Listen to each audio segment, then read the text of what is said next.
Hello, live stream. We're getting set up for today's episode of Unfilter. It is officially time for overtime. Mr. Chase is en route, but it sounds like there's an accident. So you and I may get a little extra time just together, watching some live stream exclusive clips. So in the meantime, let's get things rolling. I'm gonna kick off the official overtime here in just a second, after I spread the good word about the live show.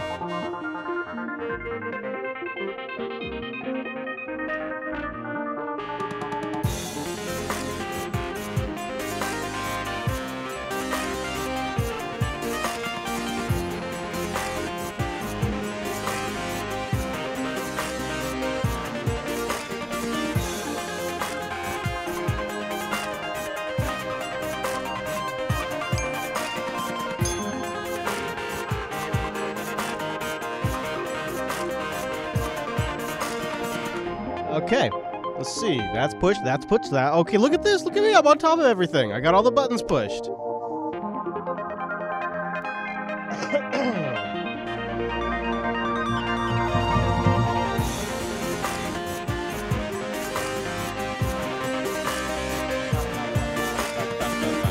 Me doing a little levels. All right, so before we start, I'm just going to do a little levels check here. Just a little list of names there that you read off is incredibly interesting. We're not going to Seems know like the clips have been a little low. Elections. That's when things sort of start to gel, or to see who is the most popular campaigning this fall. But Senator Kamala Harris is fascinating to me. That's better. She arrives in Washington at the exact same time. Okay, good. A pickle Rick! I'm sorry. I had some pickles stuck in my throat. I think we're just about ready then. Chat room, you can start banging suggestions if you like. I'm hearing two outputs. Steve, you probably have the stream open twice. That's probably what that is. The YouTube stream just went live, so if you had our YouTube page up in the background, for example, that probably just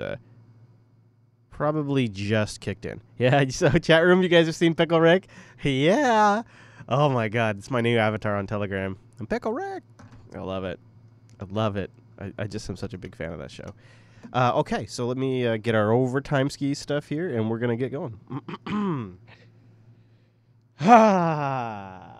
Only 2 new patrons. I have to admit, it gets me a little down before we start the show. It does get me down. So let's see. We're gonna need some music. No, not that. No, not that. How about that? No, not that.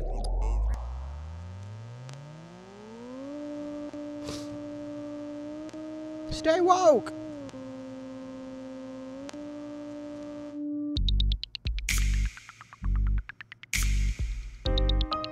Not that. Not that. Not that. Not that. Not that. Yeah, that'll be fun. Okay, chat room, let's go. You're just trying to get me fired up. All right, here we go. It is the Unfilter overtime, and it begins in a 3, in a 2.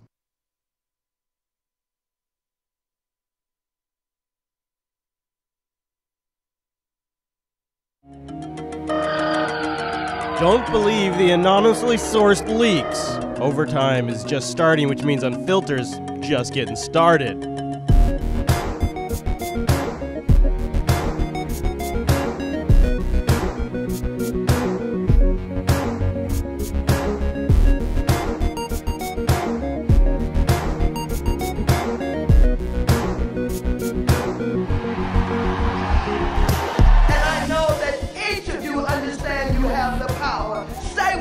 Stay woke, my friends. Thank you to our new patrons over at patreon.com/unfilter. I'm sorry.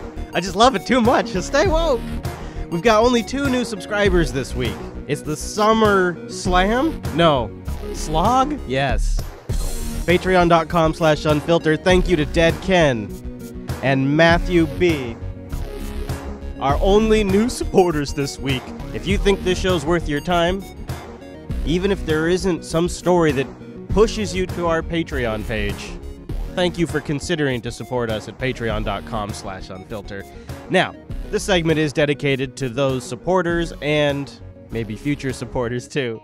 So let's get into some stuff here on the overtime. I have a whole range of things to talk about. There's not a lot of crazy Nancy stuff in the news this week, but we do have some stuff for the Oh Nancy segment.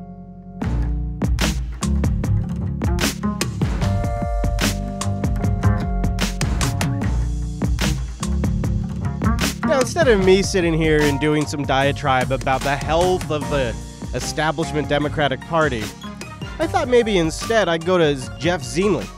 Now, he is a commentator, and he's, of course, talking about 2020, the election in 2020, because what else would they be talking about on CNN? And he has some interesting points that he's going to make, so I don't have to. Or to see who is the most popular campaigning this fall. But Senator Kamala Harris is fascinating to me because she arrives in Washington at the exact same time Barack Obama arrived in Washington. I don't know why Dana Bash is smiling and then they hover on her. She's just got a face like, yeah, that's who I'm thinking about too.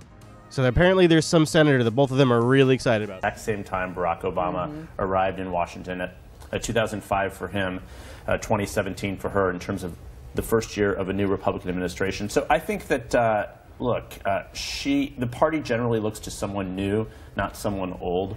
The future, not the past. We'll see if that's true this time. But it's a huge problem for Democrats. There is no bench for the party. So they can be laughing all they want about these poll numbers for Donald Trump. But the reality is Democrats are in complete disrepair and disarray in their own party. Okay. There's no leader.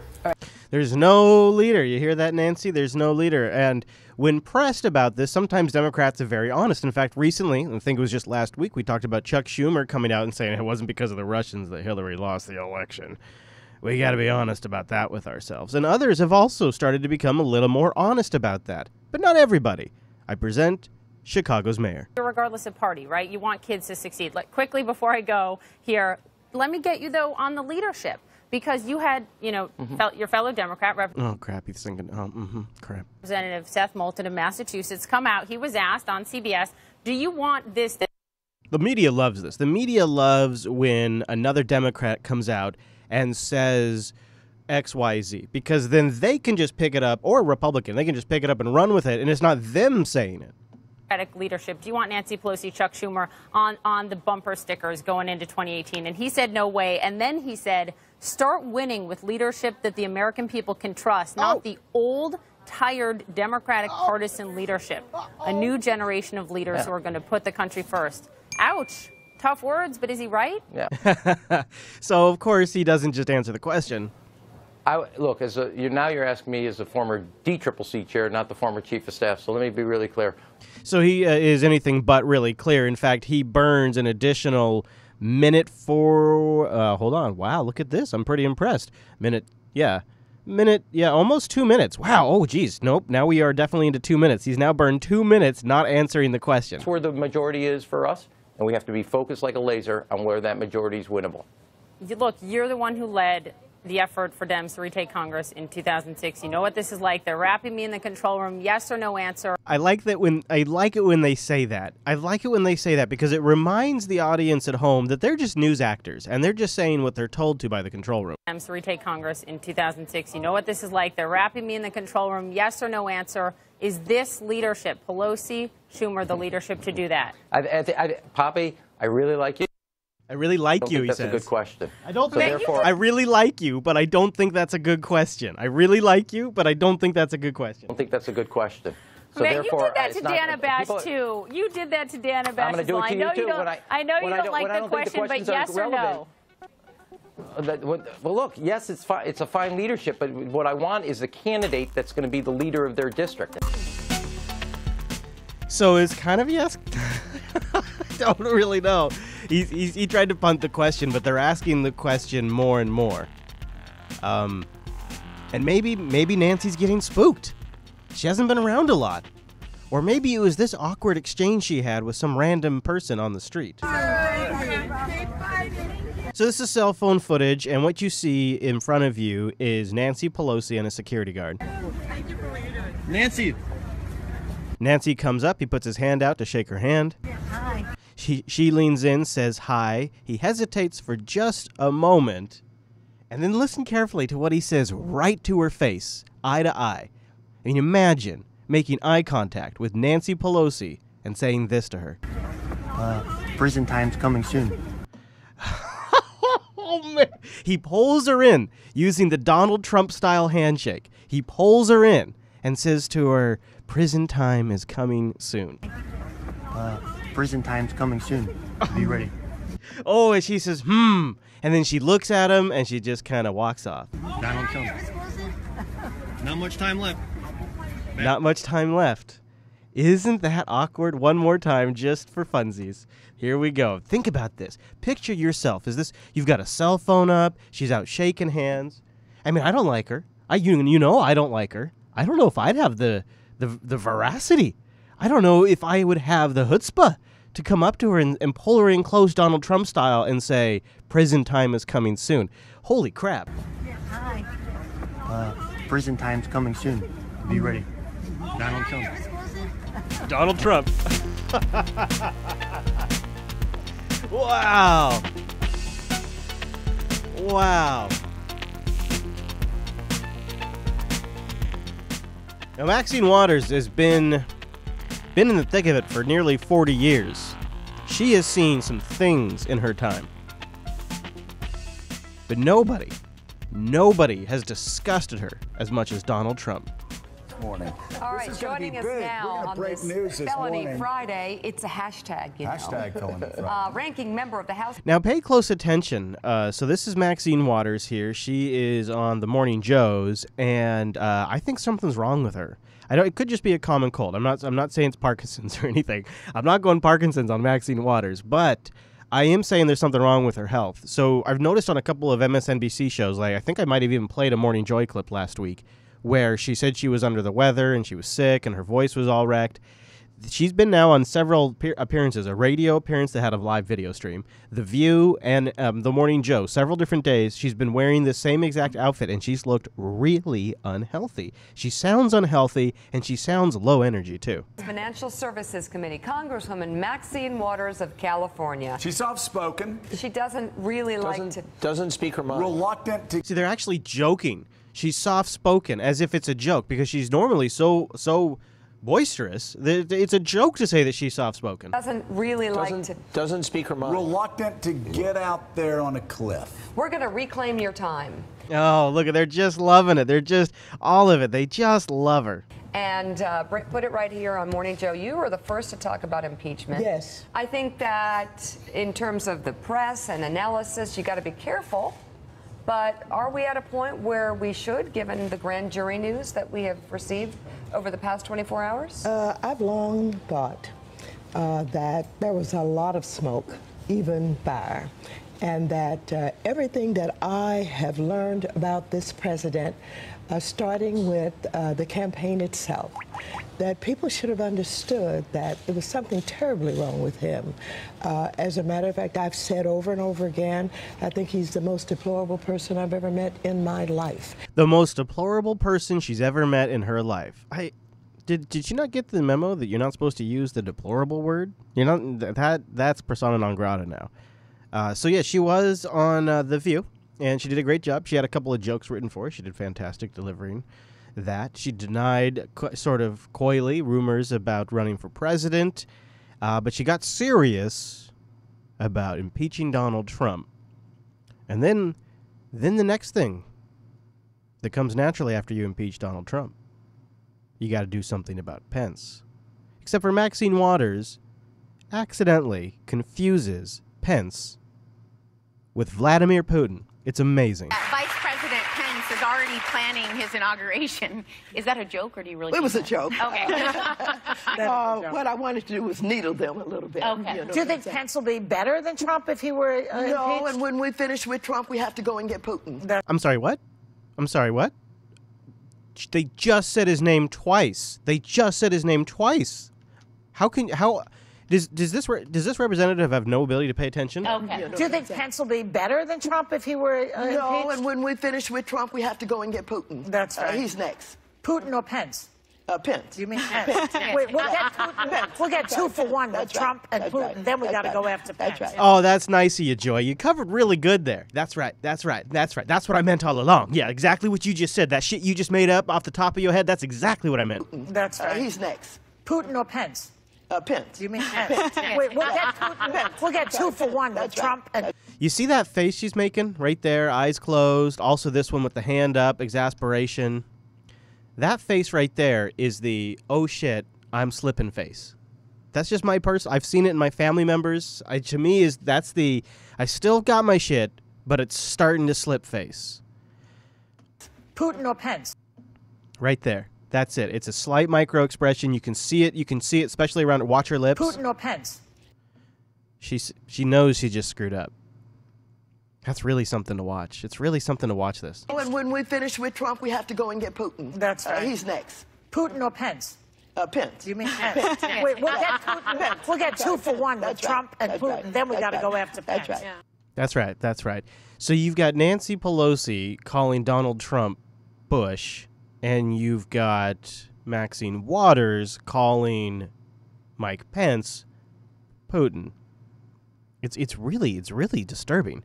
And then on top of that, there appears to be no concern for national security for Maxine Waters. As long as the dirt's getting out there, as long as the story's staying in the headlines, as long as she can impeach 45, she's good.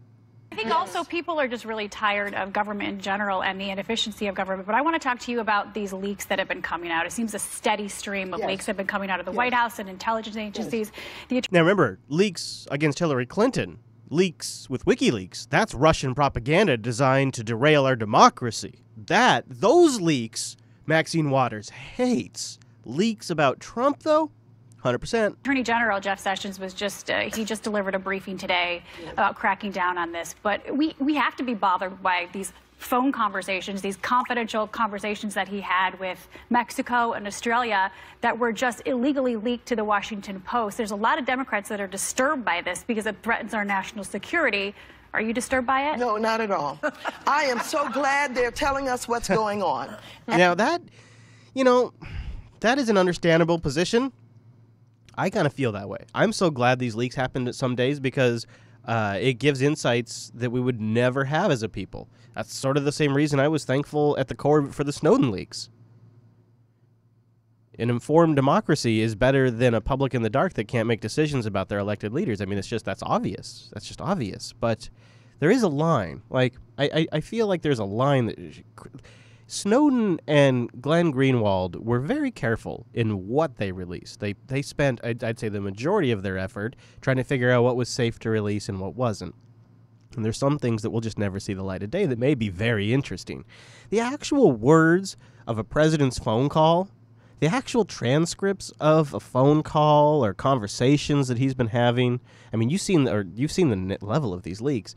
That feels like that's obviously too far. Even for somebody like myself who loves to get all of these bits of information and details, and it's all going to construct a larger narrative that I find very useful as a tool to construct that narrative, I also recognize there is a point in which it's just too far. Phone call conversations is ridiculous. I am so glad they're telling us what's going on. And but we don't need to hear these conversations. They're confidential. This threatens national security. I need to hear these conversations. I need to hear. But that's why you can get into, say, like intelligence committees, and you can get special classification, and then you are allowed to see these things. There is a mechanism. There is a mechanism in place. There is a way. There is an avenue. In fact, it's extremely disturbing to me that I really, really hope that your only mechanism is not the press, because they're not getting the story right. Confidential. This threatens national security. I need to hear these conversations. I need to hear. Unfortunately, this is his fault. Oh, and then she blames Trump for it. Unfortunately, this is his fault, Trump. He is in a White House where he's got people working for him that don't believe in him, don't like what he's doing, and they're trying to tell the American public they're something. Whistleblowers. But this threatens, they're not leakers. America loses here, though. He cannot have a candid conversation with the leader of another country. Mexico's not going to want to have a conversation with us anymore because it could get leaked. Australia, countries are not going to want to get on the phone with the leader of the free world. No, let me tell you something. Mexico is glad to have it leaked. And I tell you why. He tried to convince convince the president that somehow he should not be talking about the fact that they're not going to fund this wall. And he's trying to convince him to go along with him to do harm to his country. And isn't it good that his supporters hear that? They've been believing all the lies about building the wall. Now they know he's been lying. Now, that's an interesting point, but it actually sounds more like justification for the leaks than it is, it's all good, because two wrongs make a right is essentially the argument there. That's not, I guess as they like to say in the news biz, that's a slippery slope, Joy. Back to you. So let's move on. Let's talk about some other leaks that I find to be the right kind of leaks. So I want to maybe talk about this a little bit. An example of leaks I find to be not very helpful is the conversations between leaders, unless obviously there was something in there that was extremely important for the public to know. So I guess I have to couch that a little bit. But I'll give you right here, this clip is an example of leaks. I'm all on board with it. Some people would say it damages national security. I say it's good for us to know what these shadow agencies are actually up to and capable of. A new hacking tool used by the CIA has been revealed again by WikiLeaks. The whistleblowing organization released new documents within that Vault 7 batch, which contained details on information from the CIA's hacking programs. RT's Trinity Chavez is in New York with the latest findings. WikiLeaks revealed everything from the field guide to the user's manual of the CIA's hacking system. We're talking thousands of files documenting the innermost hacking secrets of the CIA that have now been exposed. Since at least 2012, the CIA has used a tool called Dumbo. It's a system that can manipulate devices such as webcams and microphones on Microsoft operating systems, as well as corrupt recordings and disable security cameras. The files are the latest release in a long line of leaks from the whistleblower organization. Disable security cameras? So this is like some serious, 100% Mission Impossible shit right here. Like they can hack in and they can turn off the security cameras. Like that's the crap we see in the movies. The documents comes as a part of Vault 7, a series of files documenting which tools and programs are being used by the agency to hack technology. Yeah, I'm still tracking Vault 7 releases. According to WikiLeaks, the technology is intended for the use of the deployment of a special branch within the CIA Center of Cyber Intelligence that could be compromised. WikiLeaks adds its task is to gain and exploit physical access to target computers in CIA field operations. Dumbo is run directly from a USB stick and requires administrator privilege to carry out the task. But this isn't the first time WikiLeaks has released details of a secret CIA project. Previous leaks in the Vault 7 series have exposed alleged exploits for iOS smartphones, Android devices, smart TVs, routers, and Wi-Fi devices. This is where I think we're going to see a lot more in future leaks. I think almost always, so far, these leaks contain documents that are years old. And maybe some stuff they're still using, but often it's stuff that's so old that it's for operating systems that aren't current anymore and things like that. Just interesting, but probably not revealing stuff that's aggressively used in the wild by the CIA anymore. I imagine if you go forward a few years, we will start to see stuff from present day, from 2017, say maybe in 2019 or 2020. And that's going to be extremely interesting because my Red Book prediction about this is that it'll be way more routers, way more network level stuff, and they're just getting the network. They're just capturing your DNS. And they're redirecting it. They're redirecting traffic. They're taking over iOS and Android devices by controlling where the router sends your traffic, either through DNS tricks or whatever. And I think that's going to be the way they have to go, as all of the millenniums that they're going to want to start tracking and other nations that don't have such a PC culture are going to just be mobile first. And you're going to have to be able to get on that iPhone. You have to get on that Android device, whether it be a Samsung or a Pixel. And the best way to accomplish that is to own the router. So take your typical home Wi-Fi router. Maybe you have some government target. Michael Flynn. Let's just say it's Michael Flynn just because that's a name we've all been talking about. Let's say Michael Flynn has a pretty great Wi-Fi network. Well, with these tools, you could compromise a machine on his local network, go after the Wi-Fi router, redirect the DNS to a CIA-controlled DNS server, which could even be a legitimate DNS server out on the web, or could even be his ISP's DNS server they just serve a national security letter to. Who the hell knows?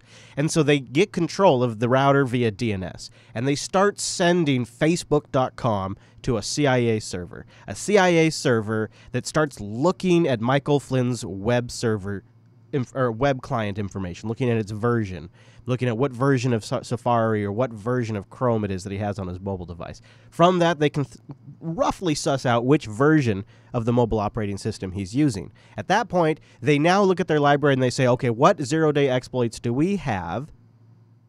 What zero-day exploits do we have for that version of a mobile operating system?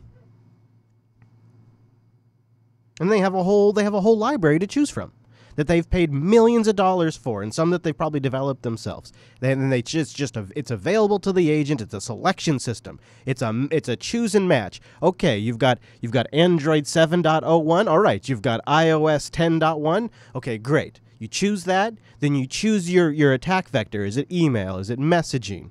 Is it via embedded in an app that you get them to install? Or is it on a web page? Well, guess what? We've got control of his router, we've got control of his DNS, and we're redirecting all traffic to Facebook.com. So every time Michael Flynn goes to check up on an old girlfriend, he's actually going to a CIA-controlled system, and then they embed the malware that exploits that version of Safari, which executes a zero-day on that iPhone, and now they've just owned the iPhone. They've never stepped foot in his house.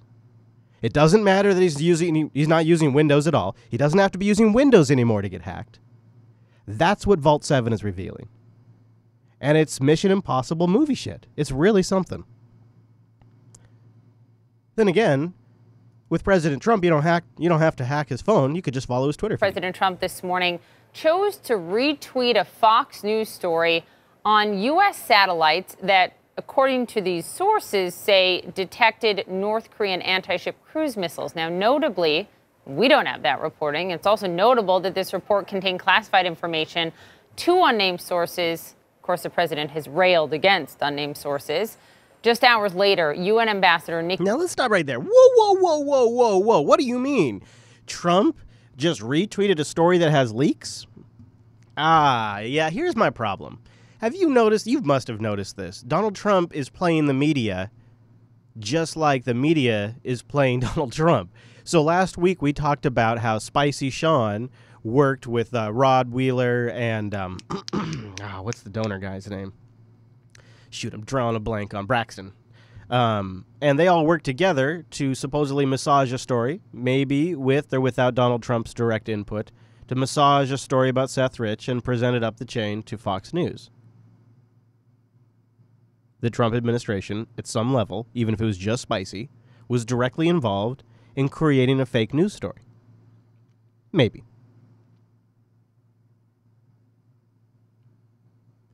Now they're doing it again. If he's retweeting a story that has anonymous sources in it, those are probably his anonymous sources. They're sources that he knew were going to be leaking a story. You see, the problem here is there's things that he wants to say about the way he's handling the North Korea situation, but because it's classified, he can't come out and say it. So instead, he has someone leak it for him, and then when they leak it, he retweets it to his rather well-known and rather popular Twitter feed. It seems obvious almost, and that's fake news. On U.S. satellites that, according to these sources, say detected North Korean anti-ship cruise missiles. Now, notably, we don't have that reporting. It's also notable that this report contained classified information. Either way, though, you just reported on it. You see what you say we don't have, but you just reported on it. You see, and by him retweeting it, whether maybe he had nothing to do with the leaks, and it was just a convenient story for the administration, or maybe he directed the leaks. Either way, he's now set the conversation, and you're getting the message out for him. So he's successful in what even if he wasn't directly involved, you're still helping him. And it's so funny the way the media just is so clueless. Why they think they're slamming him for retweeting classified information. They're actually spreading the very message. And the reason why I don't think that's going to resonate and stick is so often in testimony, especially when it's Clapper or Rogers. When they're in there talking in testimony, they'll often cite things in reporting. Well, we've seen widely reported. Well, we can say that we've seen this widely reported, as if, because we're not saying that that's true, but it's been reported, and that's them saying, yeah, it's true. So I don't know if there's any law violated there, because that seems like they do that all the time. Seems like they do that all the time. And maybe they could focus on something else for a little while. You know, like something else that's stupid and distracting. From his summer stay at his New Jersey golf resort, President Trump's first take on a significant foreign policy accomplishment, the North Korea sanctions, came without bravado. 2 tweets noting in part, China and Russia voted with us. Very big financial impact. Today, the adrenaline out of the Trump administration came from Vice President Mike Pence. After a New York Times report described a shadow campaign for 2020. That was a funny story, and maybe the story should have been a contingency plan for 2020. Where prominent Republicans, including Pence, court donors and make political stops in case President Trump is not on the ballot. But in a lengthy rebuke, the vice president called the assertions disgraceful and offensive to me, laughable and absurd. Wow. And pledged his efforts to see Trump reelected in 2020. It's the greatest privilege in my life to serve as vice president to a president who always puts America first. Councilor Kellyanne Conway defended Pence's loyalty. It is absolutely true that the vice president is getting ready for 2020 for re-election as vice president. Okay. You know, I don't think anybody gives a shit. In fact, I couldn't give 2 shits about 2020. I wish there was some sort of rule where we couldn't even talk about 2020 until 2020. I think there's other things on the domestic mind of Americans. Here's a staggering stat. $1 trillion. $1 trillion. Well, no, that's not the debt of the United States, is it? Because obviously it's more than that. It's not yet the value of Apple. Could be the value of that new Saudi Arabia energy company that's about to launch. But no, it's none of those things. $1 trillion is all y'all's debt. Your credit card debt, collectively. Americans now have the highest revolving debt in U.S. history. According to the Federal Reserve, Americans collectively owe over $1 trillion in credit debt. Since the recession in 2008, banks are once again doling out credit to customers with poor track records. Milada Chan joins us tonight for more on the numbers. Lots of people burning the plastic, that's for sure. A lot of ugly numbers again, Ed.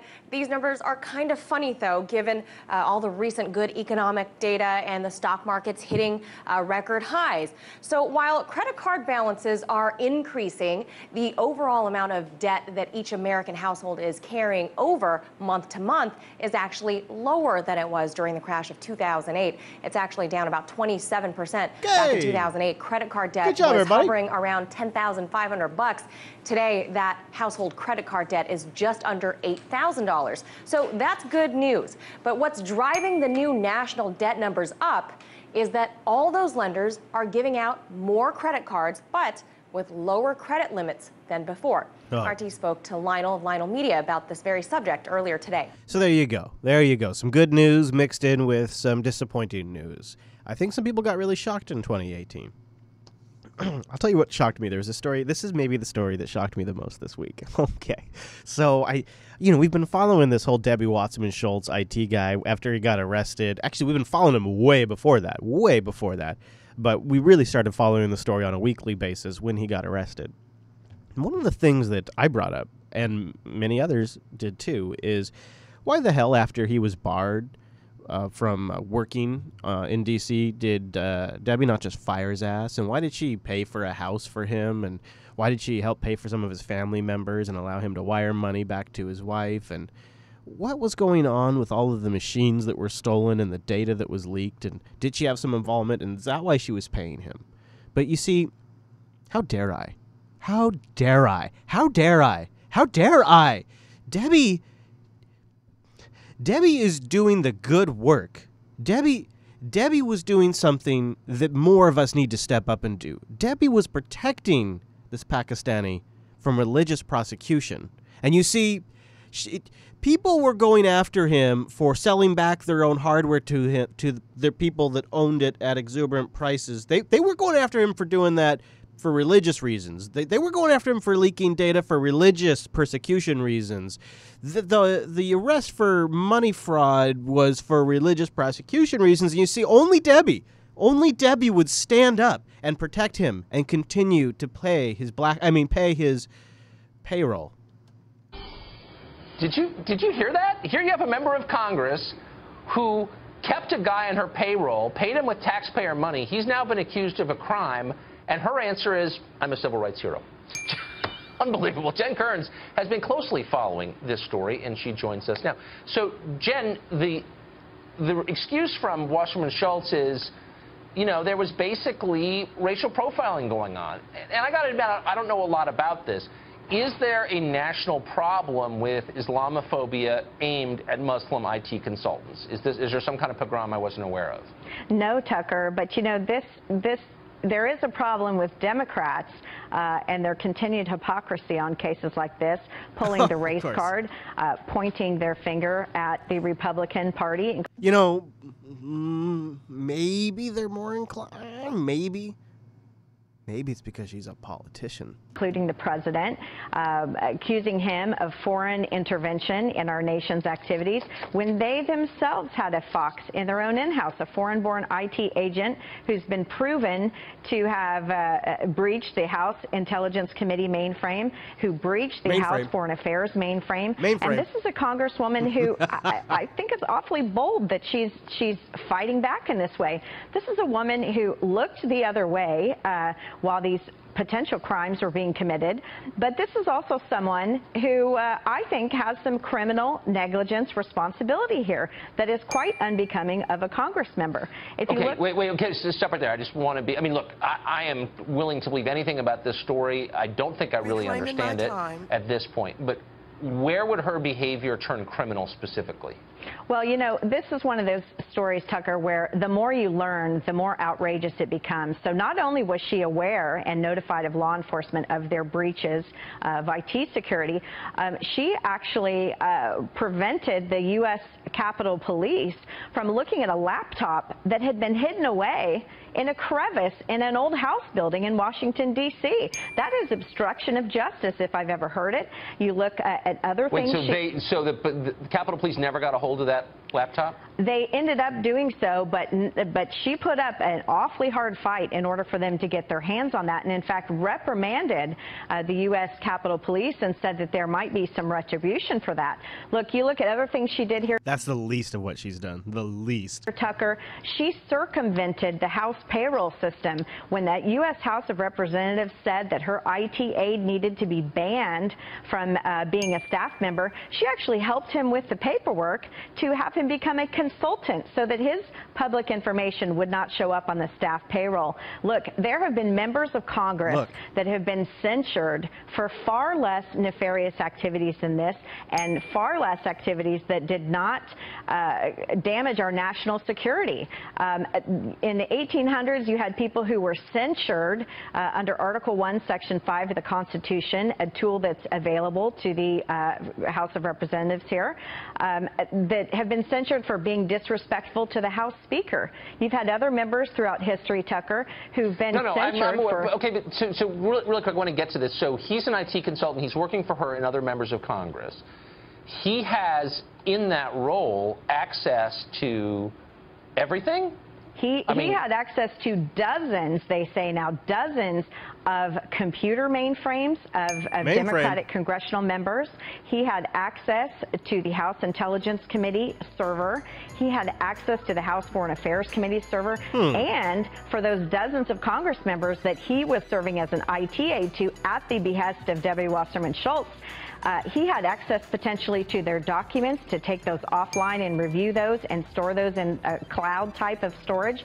And he also had the ability to potentially read every single incoming and outgoing email in those Democratic congressional members' offices. Wow. How about that? Yeah, how about that? How about that last one? You like that last one? That last part about the emails? That's interesting, huh? Speaking of emails, I'm sick and tired of hearing about her damn emails. Actually, can I confess something? I'm not sick and tired of hearing about her emails. I wouldn't mind hearing more about her emails, actually. So we got a little email story, a little update for Hillary Clinton.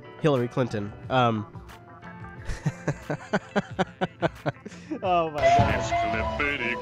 The Yeah, message is clear. I just found this. Just clippity-clop. I gotta listen to No Agenda Show again. That's a classic. So Hillary Clinton's damn emails. One of my favorite Hillary moments that I like to play from time to time on the show is when she's laughing and just celebrating the fact that Gaddafi has just been murdered. And the way that Hillary Clinton gets this wonderful information that she laughs about is Uma reads her BlackBerry and then hands it to Hillary. That seems like that'd be pretty good. Like, I mean, maybe it's not classified because I think that might have come from Sydney. But if she can read that level of stuff and hand it over to Hillary, it seems like there's probably some lines being crossed there. The government oversight group Judicial Watch has released a new trove of previously unreleased Hillary Clinton emails from her tenure as Secretary of State. Now, when Judicial Watch releases something, we pay attention because they're doing this through the actual legal means that has been smeared as leaks. But through the campaign, there were emails that were being released by Judicial Watch via the Freedom of Information request to the State Department that were completely legal to release and were still smeared as Russian leaks. And I think it's something that gets glossed over quite a bit. And they've gotten more emails from the State Department. They're still working this. The group says the emails show top Clinton aide Huma Abedin sending classified information over unsecured networks, and also show Clinton Foundation donors getting special treatment from the U.S. State Department, which is, of course, wrong if not illegal. Tom Fitton, president of Judicial Watch, and he joins us now. First of all, where do these come from, these emails? They came from the State Department. Huma Abedin had an email account on Hillary Clinton's illicit email server. Yes. So she was doing all sorts of government business on this separate email account, wasn't a State Department email account. So she's getting emails from the Clinton Foundation, she's getting emails from State Department employees, and she's sending and receiving emails to Hillary Clinton. She was one of her closest aides. And did you file a Freedom of Information request for them? That's right. We had to sue for them, and we've been getting these records on a regular basis, and they show Abedin and Mrs. Clinton are regularly getting classified information on this system. And again, a lot of these are new Clinton emails we're discovering on Abedin's account. Now remember, Mrs. Clinton said she turned them all over. And thus far, we found over 500 Hillary Clinton emails that haven't previously been released, meaning maybe she wasn't telling the truth when she said she turned them over. How much did you spend on the lawsuit, by the way? Oh, untold dollars, because we have attorney time spending, tens, dozens of hours just trying to get these records out. So is it legal for them to transmit classified information over an unsecured network? No, despite what the FBI director, the former FBI director said, it's not legal, and they were mishandling classified information. And I tell you, if you are operating a system that is regularly receiving and sending classified information in an unsecure way, you're subject to prosecution, and you would have been if you weren't Hillary Clinton or her aide, Huma. Yeah, because the idea is that, Hillary lost, Huma Abedin's personal life fell apart, her husband's a flake, therefore they're basically pardoned for any crimes they may have committed. Is that a legal concept, or is that just something the press invented? No, that's protects Clintons. Losing an election ought not to be a get-out-of-jail-free card. And, there are other emails showing that Clinton Foundation donors were going through the Clinton Foundation to try to get ambassadors nominated. And again, Mrs. Clinton promised this wouldn't happen. And the Clinton Foundation and the State Department is overwhelming the number of email messages showing that donors were being taken care of through the foundation by communicating with Huma Abedin on the secret email. So, I mean, that is, of course, why they were giving to the foundation in the first place. One would think, and one would think that federal prosecutors would be interested in this, and this is why emails like this ought to revive a Clinton criminal investigation, both on the handling of classified information, pay-to-play, and any other violations of law. Well, presumably, if you have possession of these emails, any interested prosecutor could have received them also. Yeah, I'm hoping someone is awake at the Justice Department and isn't going to be cowed by, as you point out, the establishment approach that let bygones be bygones.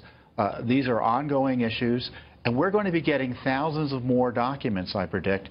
We are still waiting for the emails found on the Wiener laptop that Huma Abedin had. The State Department just got them, and they're going to start going through them soon. Are we sure that there is no investigation currently underway into this? We're not sure. We know the investigation into the mishandling of classified information was closed. Yes. It ought to be reopened because Comey got the law wrong, and secondly, we know the investigation was corrupted.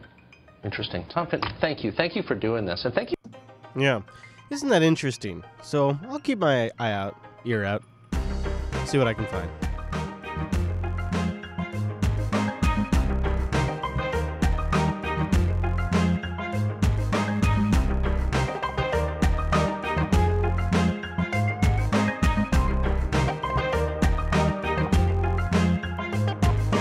I wanted to do a little extra high note here in the overtime. It didn't really fit in the flow with the main show, but I thought following up on how pot's going in Vegas, it's probably worth doing on the show since it's a story we have been tracking for months now. This is, I believe, a report from... The legal use of marijuana is the latest temptation available to tens of millions of people who visit Las Vegas each year. Nevada last month became the 8th state to allow the sale of recreational pot to adults 21 and over. But even as Las Vegas restricts what people can do after they legally buy their pot, Mark Strassman is on the Strip with what one say is discrepancies in the law. This is, of course, common in a lot of places. I believe this is an issue here in Seattle, too. Mark, good morning. Good morning. Good morning. This is the Essence Cannabis Dispensary, which sells 50 different strains of legal marijuana. This brand is called Venom OG. A gram of it costs $18, cash only. The names. But for tourists, the legal challenge starts as soon as you walk out the front door. Anything goes in Vegas, right? Wrong. On the Strip, buying marijuana legally is one thing, smoking it is another. Have a blast, guys. Nevada law mandates that legally bought marijuana be consumed in a private residence. Nothing public, which includes casinos, hotels, cars, and sidewalks. Armin Yamidjian, who owns this dispensary, says the law puts most of his customers in a tough spot. About 70 to 80% are tourists. And these people have no private space to go to because they don't live here. Well, that's the problem. No other industry in the world can you buy a product and then not use it anywhere. It's silly. In the 8 states that have legalized marijuana, implementing the new drug laws has been challenging for consumers. For instance, people in California and Massachusetts may possess it or grow it, but not buy or sell it legally until next year. Sales are legal in Colorado, Nevada, and Washington, but for now, public consumption is banned. State Senator Tick Sagerblum supported legalizing marijuana here. People are already buying it, people are using it, so this is not something new. It's just let's go ahead and take the next step and acknowledge that fact and provide a venue for them where they can have fun. Marijuana has a place in Sin City. Exactly. Now, that's a CBS move. The CBS anchors, this is according to somebody who used to work at CBS, CBS anchors are instructed to say, interviewers, are instructed to say things in a way that prompts the interviewee to repeat it back. They do this all the time on CBS. He just did it, but it didn't work. Have fun. Marijuana has a place in Sin City. So if he would have said marijuana has a place in Sin City right back to him, like which is super common in these interviews, boom, instant soundbite. But instead, he thinks about it, which is, they hate it when that happens. Place in Sin City. Marijuana is perfect for Sin City. But for now, Vegas casinos and hotels have too much at stake to allow it. Gaming is a $13 billion a year business in the state. Casino licenses require following federal, state, and local laws. And then this is the rubs. In fact, that's why the casinos were so against it. They put tons of money into fighting legalization. I honestly didn't think it would pass just because the amount of gravity that they have in Nevada. So I got to imagine they're going to just fight this thing like a bunch of grumpy bastards. This is the marijuana industry. This is the gaming industry. And the two shall never meet. Tony Alamo chairs the Nevada Gaming Commission. But at the end of the day, it's very clear-cut. It's against federal law. Oh, there you and go. Until the federal law changes, that's the standard they have to maintain. Well, then what's going to happen when it changes? 25-year-old David Harper is visiting from Houston. The marijuana he bought legally, he'll smoke illegally. Gotta be discreet, but oh yeah, for sure. And you're not the only one. I'm definitely not the only one. There is no consensus about the solution here. The local marijuana industry is pushing to legalize pot cafes, the kind they have overseas in Amsterdam, and the kind that Colorado will roll out later this month. But for now, Margaret, what tourists buy in Vegas, they can't use in Vegas. Oh, I have a feeling there's going to be money to be made. Maybe a hotel? I don't know.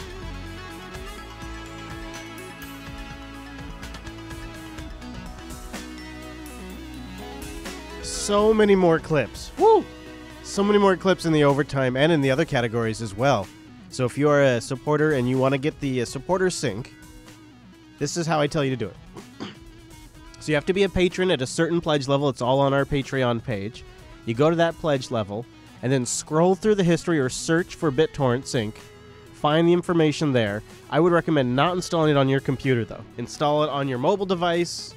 Put the keys in there, and then you can pull out just the clips you want, or you can pull down a whole folder, because at this point, it's many, many gigs. However, if you'd like to help us back it up, you got a ton of space on a NAS, you're a maniac, feel free to grab the whole thing.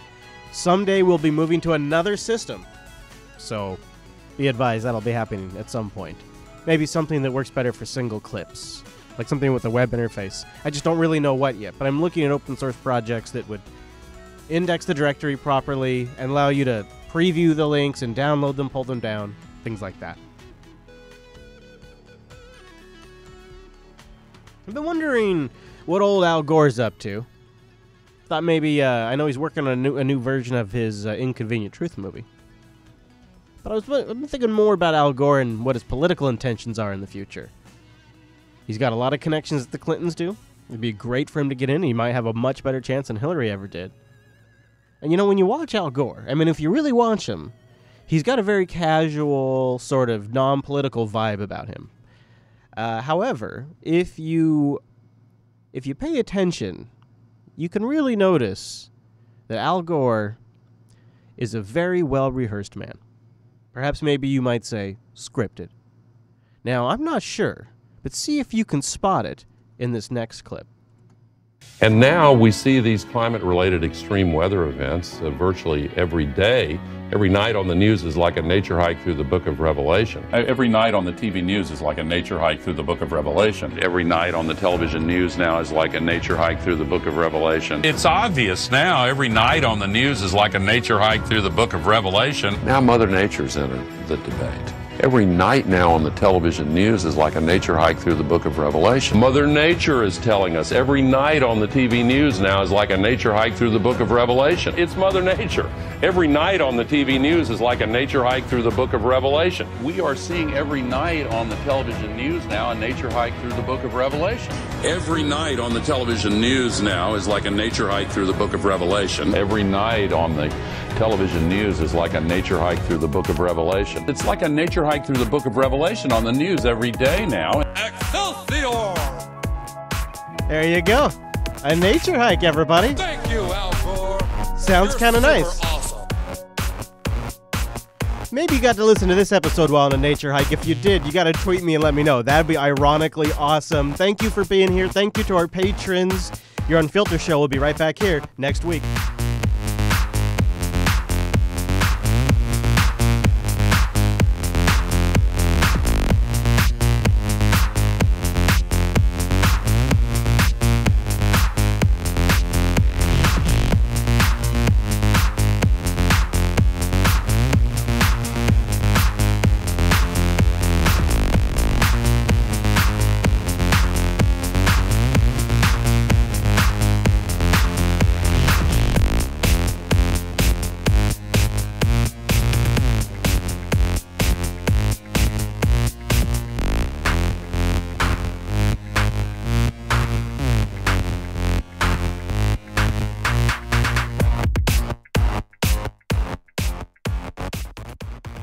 I think Mr. Chase still has quite a bit of commute.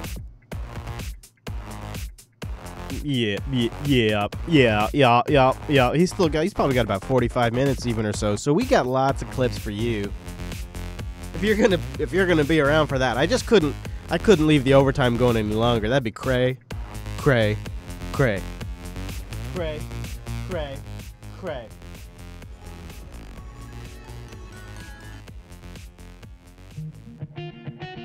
All right, so I'm going to get a few clips ready for you guys.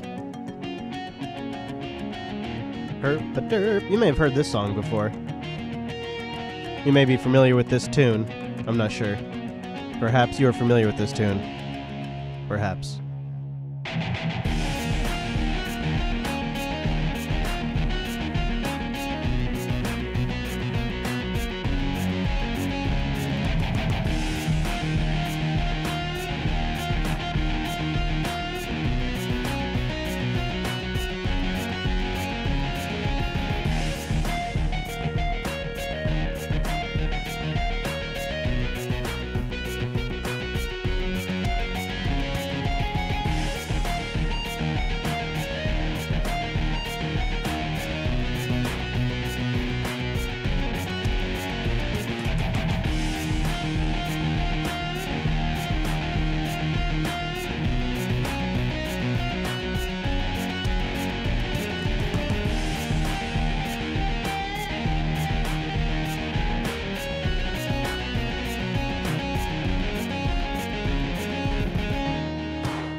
Okay, live stream, I have a question for you. Yeah, and I'm also going to jump in Discord, too. So if you're in Discord, you can answer there as well. Is there a MPV command? I don't want to download right now. I don't want to download it right now. Is there a what am I trying to say? Sorry, I'm getting a Discord error that's annoying me. What is going on with Discord? I got to update it from the command line, I guess. Is there a MPV command to play a directory? Sorry, I'm so spaced out. It's this Discord thing. Is there a command I can launch MPV with and just have it play through every file in a directory? Because I just put together like a directory full of videos that I think we could watch on the live stream. And Antergross is... This is why I gotta get Antergross off here. Now I'm getting crap. Oh my god, now I'm getting crap. I'm getting crap that I am not dependencies aren't met. Oh my gosh, this machine needs to be reloaded. That's it. I need to pick a new distro. Lickety split. Anyways, is there a command? I mean, I could obviously look, but I'm trying to get into Discord. I'm going to start doing this, obviously, before the show, but I hadn't really thought about it until now. MPV star, huh? That'll work. They're not all MP4s, of course. So there's that.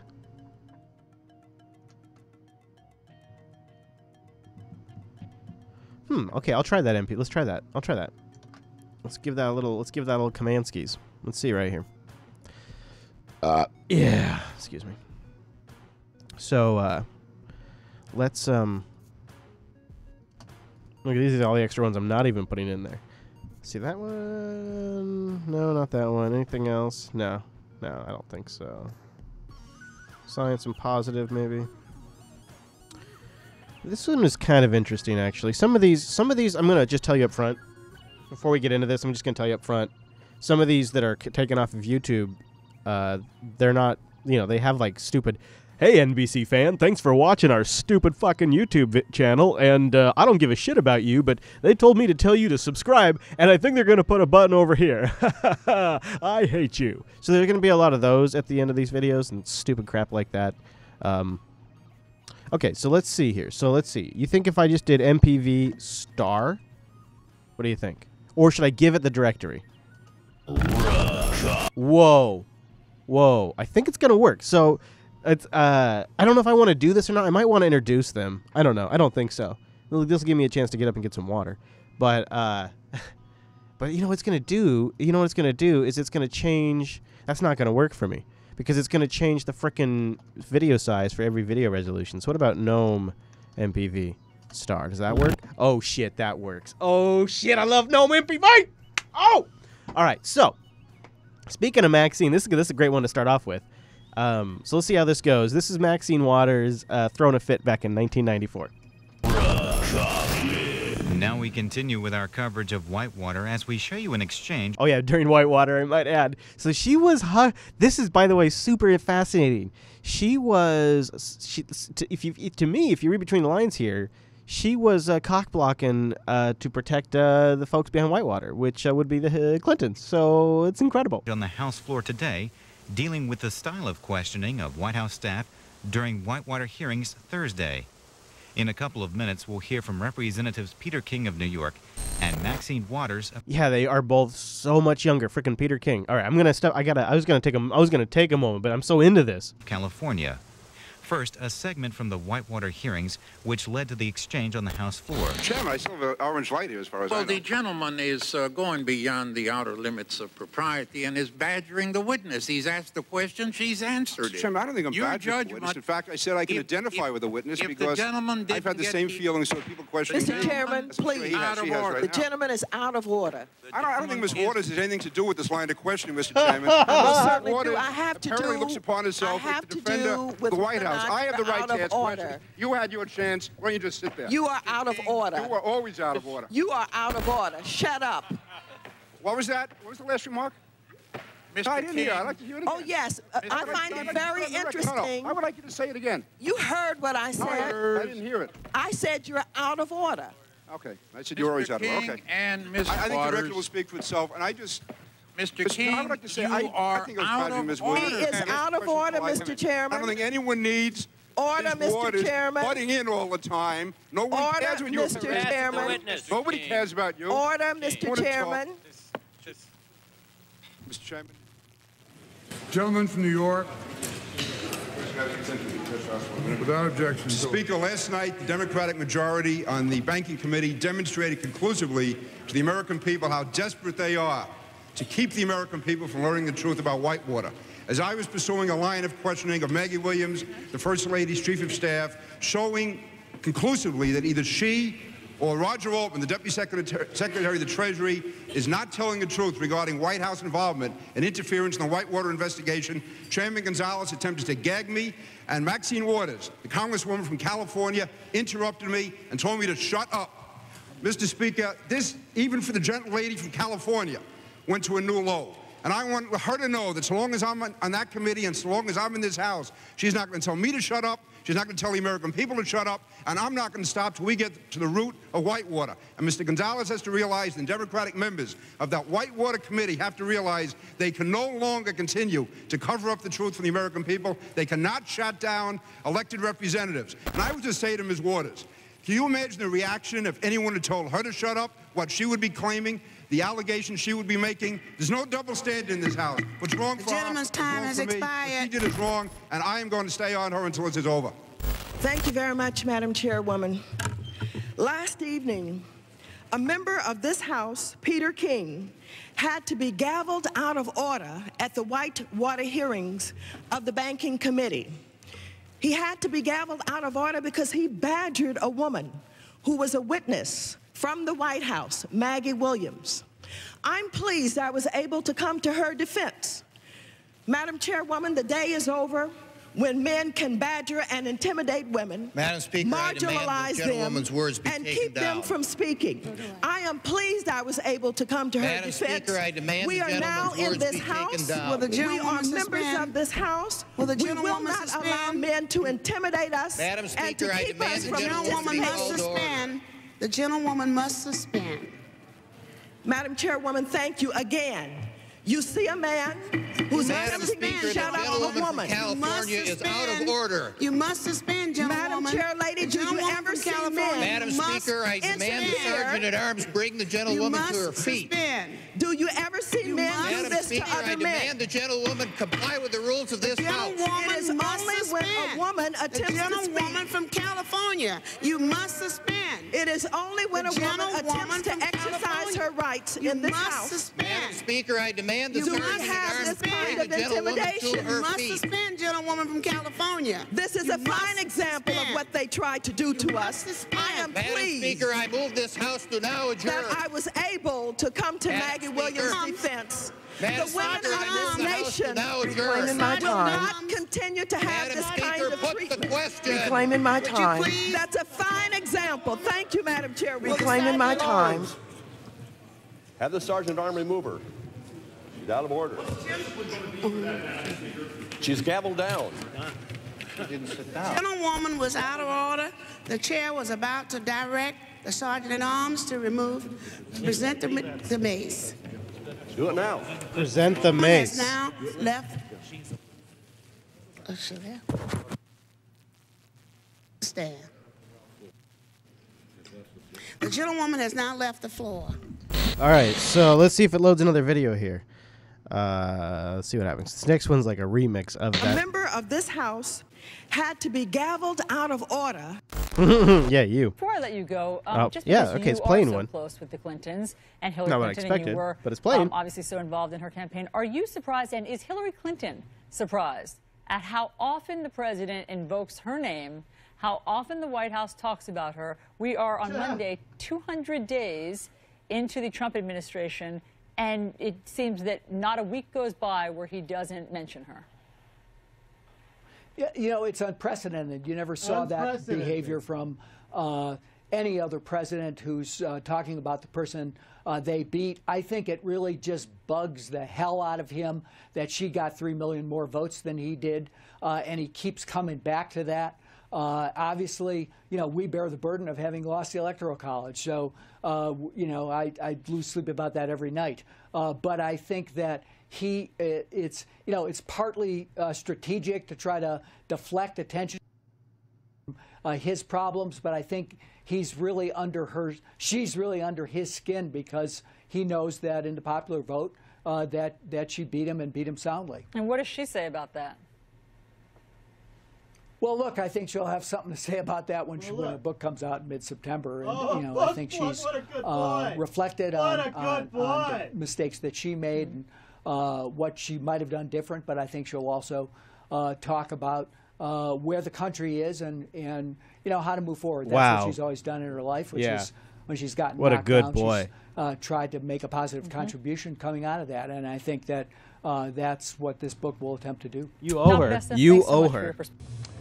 WikiLeaks published documents today from the CIA's This is like Dumbo rapid fire, project. guys. The leaks come from the now infamous Vault 7 publication of secret documents. Dumbo is able to suspend webcam operation on private computers and corrupt video recordings. Talk about intrusion. The project can also identify, control, and manipulate webcams. Critics worry the technology would allow the CIA to create and plant evidence against suspects or targets. For more on this, we are joined tonight by legal and media analyst Lionel. Lionel, good to have you with us tonight. Let's see now. This is Big Daddy watching Big Brother. Your analysis of this. Well, I'm curious as to why Microsoft, because this can be activated merely by just a thumb drive. This goes in, it can suspend webcams, it can suspend that system, it can create new logs, it can create the effect that I wasn't here, or, as you correctly say, I can create evidence that something happened that didn't. It affects Windows only. Now, if this wasn't an opportunity for Mac to come forward and say, hey, buy our stuff because the CIA can't get them, it can be done through a USB, just a thumb drive itself. How many other systems are susceptible to this? Who is watching the CIA? Is any of this done here? And what's also interesting, this is the 19th tranche, or the 19th installment of Vault 7. And during this entire rollout of information, the mainstream media are just immune. They're turned off. Now, there's one thing that could change this all, in my humble opinion, if the word Russian came into this. If this was something that the Russians had used, for example, to hack into an election or something, I guarantee you they would have wanted to know. But because it's not, there's kind of like, you can hear the crickets. How pervasive is this? How many systems like this? Banks, security, Air Force. If you have a USB, if you have this little device that's all it takes, the one little entry, and it can shut down everything, it will be copied. It will be manufactured. It will be a synthetic version of this. Rogue versions of this are available. What does this do to the infrastructure, banks, securities, and otherwise? This is frightening stuff, but yet you would never know that listening to the complete indifference of the mainstream media. I mean, you can just imagine the outcome of potential mishandling. I mean, it's social engineering. It's mind control. Who knows where it can go? It's total manipulation of society. That's the tough thing about it. Wow, that's tough.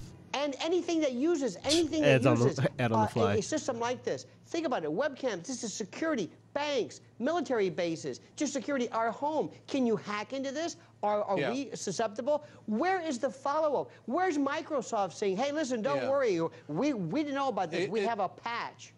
Okay, Lionel, time to shut up. It gives a new meaning to the word oversight, no doubt. Nice to have you with us. Thanks so much. What? South Korea's spy agency has admitted playing a role in the country's 2012 presidential election. Sorry, what? The National Intelligence Service has now issued a statement promising to disassociate itself from politics in future. The agency deployed its cyber warfare unit in the 2012 poll, organising as many as 30 teams to influence opinion on social media. It's suspected of toppling the then President Moon Jae-in and helping the challenger Park Geun-hye to victory. Park was impeached in 2016 and this year has been accused of corruption and she's been arrested. World Affairs writer Dan Glazebrook says it's a troubling admission. If the South Korean state was created to crush popular movements calling for unification of Korea, then it's no surprise really that that's exactly what they're still up to, because the intelligence service of South Korea in 2012, the big problem was that they were worried the opposition had too much of an open policy towards North Korea, wanted to revive the sunshine policy, so-called, of the early 2000s with negotiations and reducing hostility towards North Korea and so on.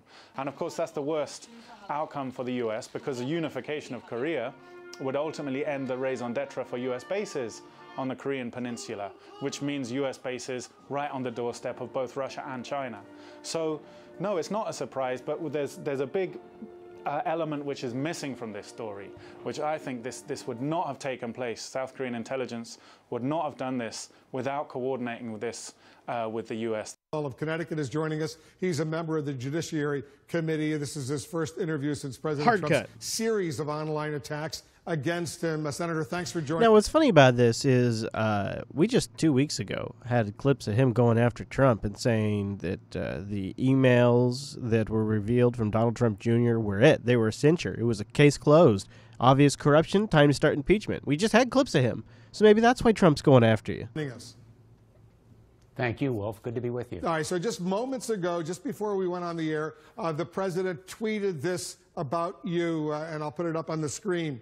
I think Senator Blumenthal should take a nice long vacation in Vietnam where he lied about his service so he can at least say he was there. And earlier in the day, he also had a series of tweets involving you. Let me read them to our viewers at the same time. Yeah. Interesting to watch Senator Richard Blumenthal of Connecticut talking about hoax Russian collusion when he was a phony Vietnam con artist. Never in U.S. history has anyone lied or defrauded voters like Senator Richard Blumenthal. He told stories about his Vietnam battles and conquests, how brave he was, and it was all a lie.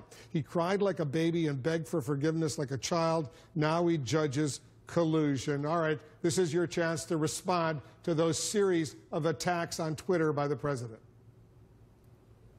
There is an ongoing special counsel investigation. Yeah, they're just reading tweets all day. It is based on facts.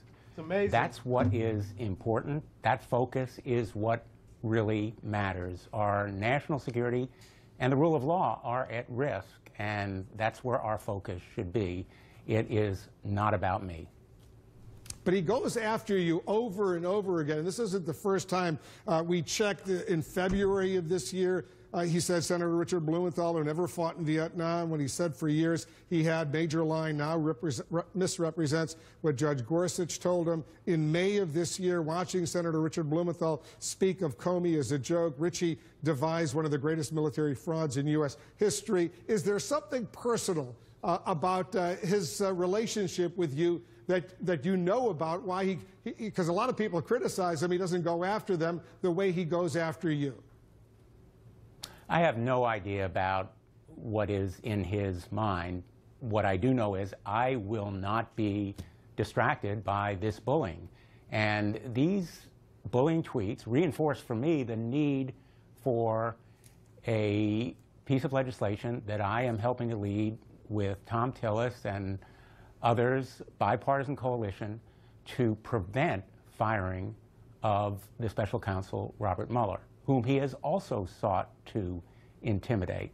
And the kinds of statements we've seen about drawing red lines around financial dealings, about calling the investigation a witch hunt or a hoax, and the attacks on the team that Robert Mueller has assembled, all point to a looming constitutional crisis if the president proceeds with firing Robert Mueller. And that's why preventing it, forestalling that kind of constitutional conflagration, is the objective of a group of us, a bipartisan coalition, including both Republican and Democratic colleagues who are intent on sending a message that the rule of law will prevail and no one is above the rule of law, including the president. I assume, Senator, you've seen the reports out there, and there are several of them, that for some reason your father-in-law and Donald Trump and his company competed in various real estate deals, big building deals, including the Empire State Building in New York City, and there's a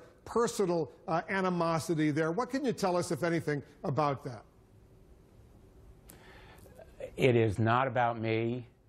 It is about upholding the rule of law and protecting our national security and making sure that the special counsel investigation is protected against political interference. The independence and integrity of this special counsel legislation is really the uppermost goal in my mind, and we are taking steps to make sure that our colleagues are better informed about the threats to the independence and integrity of this investigation. The grand jury that has recently been reported is a step toward giving the investigation permanence and protection because it is an arm of the court as well as an investigative tool.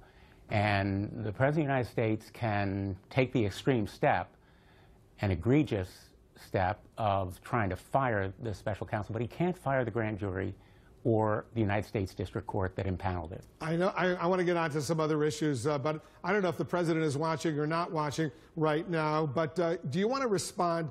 Do you want to say anything directly to the president about the series of attacks he's now leveling against you, your experience in the U.S. Marine Corps Reserves during the Vietnam War? We know you didn't serve in Vietnam. He makes a big deal out of this. Is there anything you want to say to him?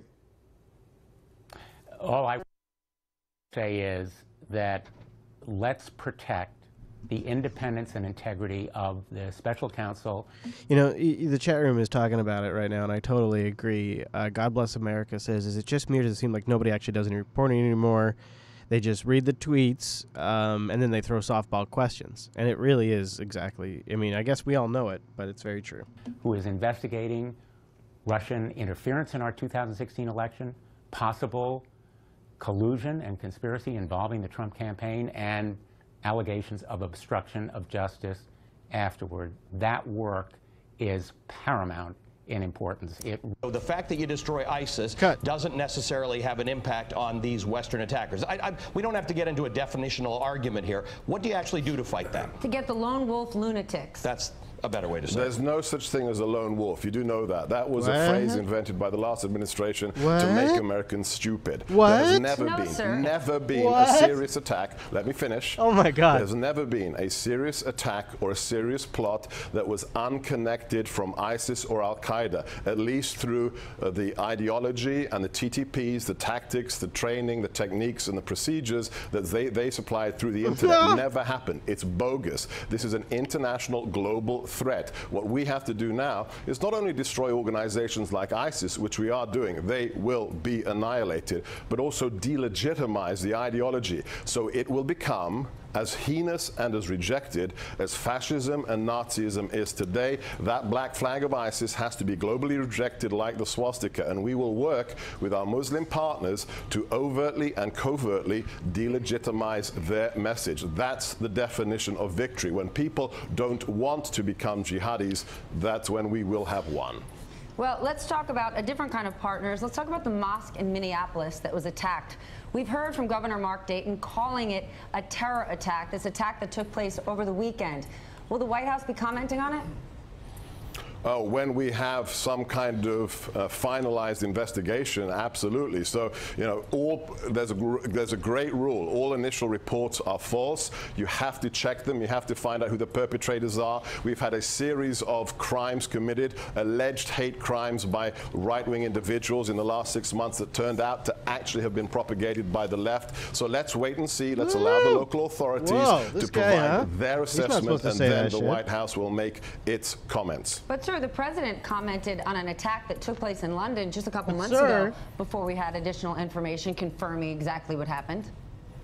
Well, sometimes an attack is unequivocally clear for what it is. When somebody shouts Allahu Akbar as they're stabbing a police officer, it's pretty clear it's not a case of the mafia robbing a bank. Wouldn't you say so? So you think that somebody throwing a bomb into the window of a mosque, it could be something else? It could be, it's fuzzy ground as to what that might be. The question of who does it is a question. When you've had people fake hate crimes in the last 6 months with some regularity, I think it's wise, don't you, to find out what exactly is going on before you make statements when in fact they could turn out to be not who you are expecting. You don't have to make a statement about who did it, but you can make a public statement denouncing how terrible it would be to attack a building of worship. What? That's fine, and I'm sure the president will do that. And why do you think he hasn't? I mean, it's not like in the last 48 hours the president hasn't tweeted. He's tweeted about his base. He's tweeted about a U.S. senator. He's tweeted about the failing New York Times, and he's made no mention of that mosque. He's also made no mention of the 3 fallen Marines who lost their lives off the coast of Australia. I'm not going to give social media advice to a man who basically won the election in large part thanks to his understanding of social media, and who destroyed the fake news industrial complex's predictions about who would win the last election. So just hold your horses, count to 10, and the president will do what he deems fit. Hey there, I'm Chris Hayes from MSNBC. Thanks for watching. Shut up. Mother of 3 Sarah Ellis will never forget her darkest days battling depression. I was at several points where this is it. I can't do this anymore. She tried antidepressants, more than a dozen of them, attempting to stay on each for the 6-week trial doctors recommend, but the side effects were debilitating. I was very sluggish, very fatigued. My sleep was disordered. Like so many battling depression, years passed trying drug after drug. That particular drug. Until Dr. Matthew Stanley recommended a genetic test to see why her body wasn't responding. It can tell me if you're going to have difficulty with metabolizing a drug I might prescribe. Avera Institute for Human Genetics in Sioux Falls, South Dakota is among those at the cutting edge of pharmacogenomics, looking at how our genetics influence the way we process medications. We'll hone in and look at the medications. Maybe it's down to 4 to 6 that are more effective for you. The test costs $179 and is often covered by insurance. One antidepressant. Sarah found her genetics made her overly sensitive to many of the newer medications. So Dr. Stanley prescribed an older class of antidepressants and experimented with lower doses. It gave me hope. It gave me the will to keep fighting. In depression patients, that can be life-saving. Finally, Sarah found the right combination and is now the mom she wants to be. Come on, buddy. Thanks to a new field of medicine with a very personal touch. Kristen Dahlgren, NBC News, Sioux Falls, South Dakota. Hey, NBC News fans, thanks for checking out. Democratic Senator Richard Blumenthal is co-sponsoring legislation that would make it harder for... I want to make something clear at this moment. Not all of our clips come from YouTube. I'd say, like, you know, a good percentage of them do, probably. But we are showing you right now a lot of the clips that we didn't use. So I want to make that clear. These are the clips that didn't make it into the show. So a lot of this is like junk that we collected on YouTube or extra stuff that we were monitoring or topics that may have come up. That's what you're seeing right here. That's what we're playing through right now. The president to tweet. No, I'm kidding. Harder for the president. Here, I'll back it up so that way you don't step on it. I don't step on it. Democratic Senator Richard Blumenthal is co-sponsoring legislation that would make it harder for the president to tweet. No, I'm kidding. Harder for the president to fire special counsel Robert Mueller. And yesterday, the senator went on TV to talk about the ongoing Russia investigation. The president apparently didn't like that. And so at 7:52 a.m., he tweeted, quote, "Never in U.S. history has anyone lied or defrauded voters like Senator Richard Blumenthal. He told stories about his Vietnam battles and conquests, how brave he was, and it was all a lie. He cried like a baby and begged for forgiveness like a child." Now he judges collusion. 2 hours later, Senator Blumenthal responded, quote, "Mr. President, your bullying hasn't worked before and it won't work now. No one is above the law. This issue isn't about me. It's about the special counsel's independence and integrity." Then, more than 8 hours after his first tweets, the president came back for more, posting, quote, "I think Senator Blumenthal should take a nice long vacation in Vietnam where he lied about his service so he can at least say he was there." And the aforementioned Senator Blumenthal joins us now.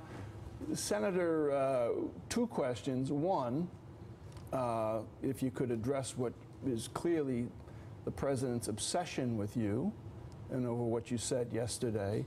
And two, you're on a couple of committees in the Senate where you are aware of the danger and the threat posed by North Korea.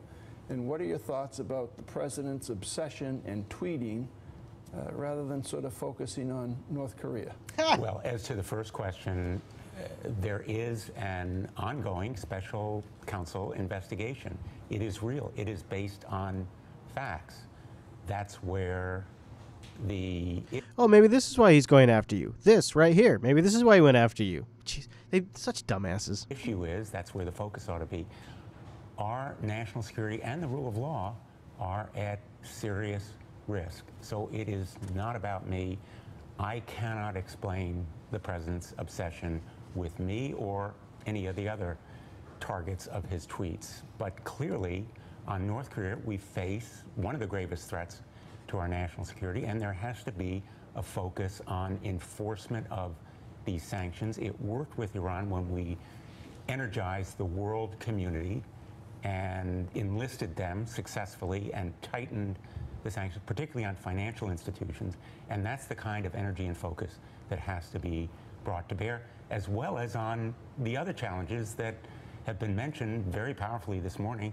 Infrastructure, rebuilding our roads and bridges, our ports and airports, healthcare, where there still has to be improvement. These kinds of issues lend themselves to bipartisan cooperation, and that has to be the task ahead. Senator, what kind of struck me about the tweet storm yesterday is it did seem to be very personal. with President Trump and with you. And there was some speculation that this could be, going back decades and something with the Empire State Building and your wife's family. Is there any, bad blood over a failed Trump real estate deal? It's really not about me, and I have no idea what's in the president's head, but I can tell you I'm determined not to be distracted.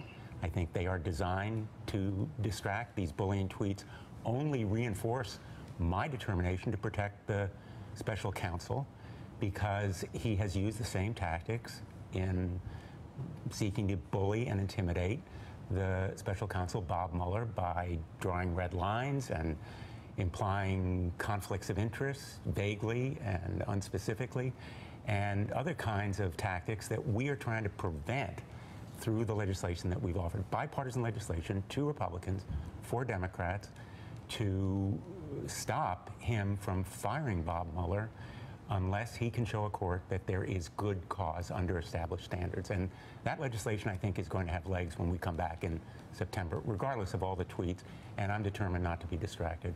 2 quick questions. First, yes or no, does this enjoy bipartisan support, the legislation that you've sponsored regarding the special counsel? It does. And it should pass in a big way? Tom Tillis and Lindsey Graham on the Republican side, myself, Sheldon Whitehouse, Chris Coons on the Democratic side, and there are 2 specific pieces of legislation. They're slightly different in technical terms, but my sense is they're going to enjoy broad bipartisan support because, as you well know, firing Bob Mueller would provoke a firestorm, a constitutional crisis, and our goal is to avert it by sending a message to the president that this kind of dictatorial act would be intolerable. Checks and balances are what our democracy is about, and the grand jury provides some permanence and protection. It's an arm of the court. He can't fire the grand jury or the court, even if he tries egregiously in a step that would be an act of utter contempt of the rule of law to fire the special counsel. So let's shift. Democrats, the country, Republicans, Independents want to hear this. And what is our economic message in 2018? Here we go. Drive down costs of living, including most specifically health care. Pharmaceutical drugs are very much on people's mind. Create more jobs, good jobs, skill training. As I go around the state of Connecticut, there are jobs now, there are going to be jobs in the future. People lack the skills to fill those jobs. And so it has to be an economic message of fairness and inclusiveness. And I think that rebuilding roads, bridges, ports, airports, broadband, VA facilities, keeping faith with our veterans has to be part of that message as well. Joe. Hey, Senator, let me ask you about... Hey, Senator, I'm traveling around banging Mika everywhere I can now that it's out of the closet, so sorry about the delay here. I got a question for you. North Korea, obviously, it is a key issue, one that you've certainly focused on. Where do we stand now? We had a 15-0 vote in the United Nations to sanction the North Koreans. They've said that they're going to respond. Joe's in news mode. It's cute. He's doing so good. What do the next 6 months look like on the Korean Peninsula? Oh, and dang can it, the slipped United up. States do anything without being in partnership with China to change the realities on the ground? Mika's been keeping up all night. There has to be a partnership with China, or at least a cooperative relationship. Isn't this weird? The guest is in studio and has worse audio than the host who is remote. Common determination that stopping North Korea's ballistic missile program has to be a priority for both nations. And that involves enforcement of these sanctions, tightening the financial institution restrictions. Looks like Mr. Chase is getting within striking distance. Lead, iron ore, certain... Skip. Board. All-out war with North Korea. A real possibility being put forth tonight by... Clips of this are in the show, so I'm going to skip ahead because I don't want you to see that. My reaction is that Lindsey Graham should get a classified briefing like the ones I have had and sit down with Secretary Mattis, which I have done. President Trump's defense secretary recently issued a dire warning about armed conflict on the Korean Peninsula. It will be a war more serious in terms of human suffering than anything we have seen since 1953. Oh. It will involve the massive shelling of an Allies capital, which is one of the most densely packed cities on Earth. It would be a serious, it would be a catastrophic war. Kim Jong-un has a 1 million-man army and has bolstered his infantry and artillery Yikes. near the DMZ. The Pentagon says much of those forces are in underground bunkers, ready to fire on Seoul at the first whiff of an attack by the U.S. The number of missiles that they have that they could launch into South Korea, they could cause a lot of damage. There are about 28,000 U.S. troops in the region. Experts say the U.S. and South Korea would win that war, but some studies project tens of thousands of people killed in the first couple of days. It would be a very nasty fight. The maneuver forces from the United States and South Korea moving into the north would encounter barriers, a very tough foe. They have been there forever, so they know the terrain. The Pentagon is not commenting tonight at all on Senator Graham's remarks. A White House official would not comment directly on what Senator Graham said, but told us the president often consults with members of Congress for their input and said the president is committed to using economic and diplomatic All right, I'm going to take a little pause means to get North Korea to change course. Now, I'm going to pause here, and I want to just take a sample of last week. So I just turned off the air conditioner, and it's already miserable. It's not that it's super hot, it's that it's stupid muggy here in Washington, and there's like this smoke, so it's like this wet, sticky mugginess. It's the worst. So I want to listen to my audio. This is Unfilter, episode 246 for August 2nd, 2017. Skya was exactly the same amount they have here. But what is, I think, more interesting in telling about it is they had 1,000. They had over 1,000. Yeah. And this is supposedly a recreation. Yeah, you can hear it in the background. Well, that's a real shame. It's not too bad, but you can hear it. Man. Oh, here's some hype for you. At a time when the international community is urging the United States and North Korea not to escalate nuclear tensions, today the opposite happened on two fronts.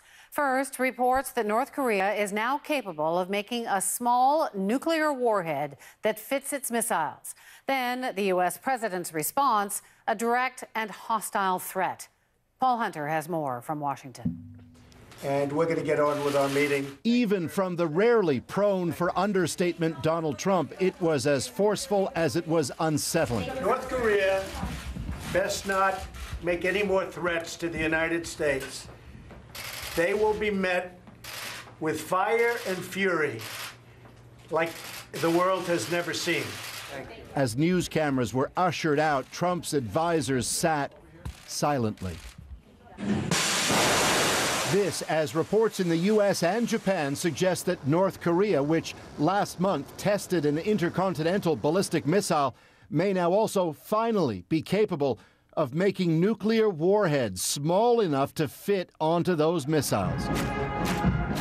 Long a dream of North Korea's leadership, those reports come after last weekend's fresh and toughest yet economic sanctions against that country by the United Nations, supported critically by China. And a warning to North Korea's Kim Jong-un from the U.S. He has to decide if he strikes the United States. Is that something he can win? Talk of war in that region has ratcheted lately. Tonight, North Korea said it's now examining a plan to... Jumping ahead, because I don't want to spoil. Inside, stay tuned. I want you to see this, though. Like duck and cover, maybe a little old school. But now that many believe North Korean missiles can reach California, officials near potential targets like Los Angeles are dusting off those old nuclear contingency manuals and updating them.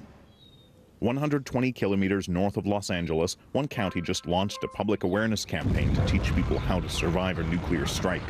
Are we back in the era of teaching kids, duck and cover? Duck and cover is an outdated concept. So get inside and stay inside. Ventura County is replacing the old mantra with a new one. This is the thing to remember. Get inside, stay tuned.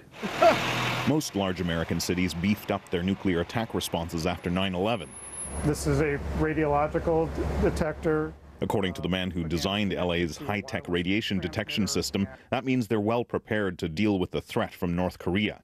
If a bomb were to go off, these detectors could be monitored instantly by officials at the White House.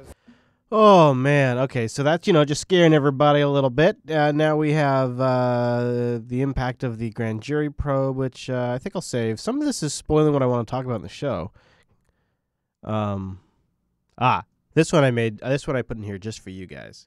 Finally tonight here, made it. By the way, if you listen to this week's user error, keep in mind this story, the user error that hasn't come out yet. And remember that we recorded that on Sunday. So this story came out days after that user error was recorded. You'll know what I'm talking about when you catch the next user error. I totally love it when this happens. America is back, and so is something else, an American pastime. In fact, it's roaring back, perhaps right next to you on the highway. Airstream and that promise. Building dreams is our business. Every year, we make it possible for thousands of Americans from all walks of life to make their travel dreams come true. And tonight, new numbers show the sales of American RVs reaching new heights. 430,000 recreational vehicles sold in just the last year. Hey, David, I'm Bob Wheeler, and I'm proud to say that Airstreams are made in America. Just outside Columbus, the American workers proud to play a role in your summer vacation, carrying the aluminum for every trailer. In 2008, the heart of the recession, Airstream had 156 employees. Tonight, they're at 830.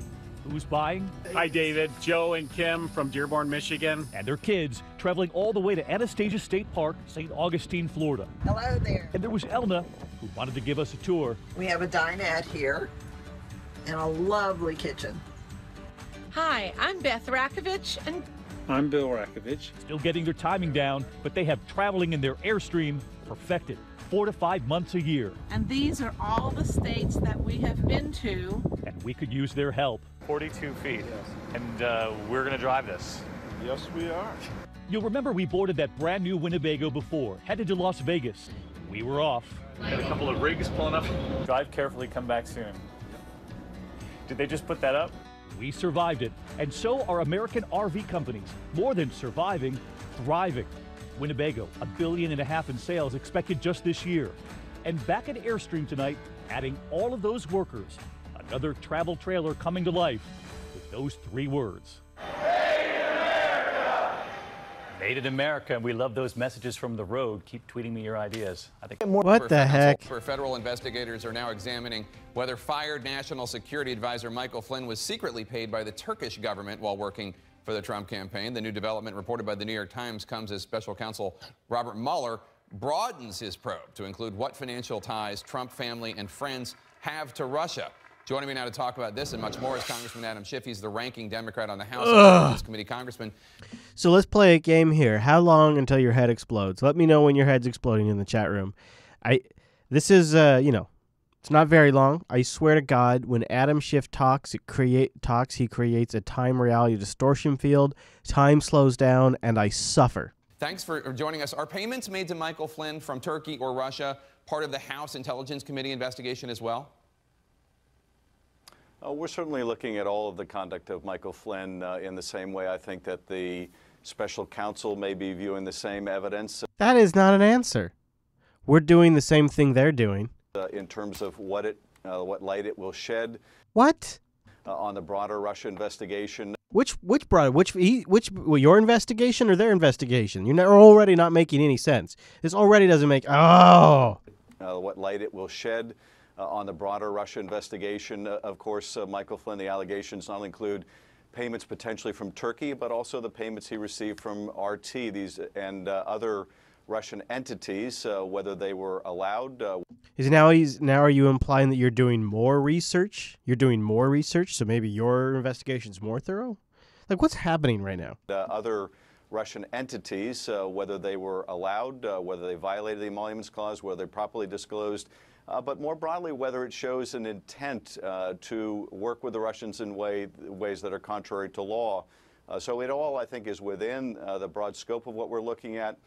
But it's particularly significant, I think, in terms of the Mueller investigation, in as much as if General Flynn was shown to have violated the law in other ways, it would be an incentive for him to cooperate more broadly with the Mueller investigation. That is the longest non-answer My head exploded. Oh, my God. My head exploded. Mr. Chase is just mere minutes away now. We'll be starting the main show soon. In today's morning rounds, the physical and emotional challenges of a special pregnancy. A transgender man in Oregon gave birth to a baby boy. Let's hold on that. So, a transgender man has given birth to a boy. A transgender man has had a boy. He shared his pregnancy on social media in the hopes of changing the stigma surrounding it. An estimated 1.4 million adults in the U.S. identify as transgender, but the government has no documented numbers on transgender men who have given birth.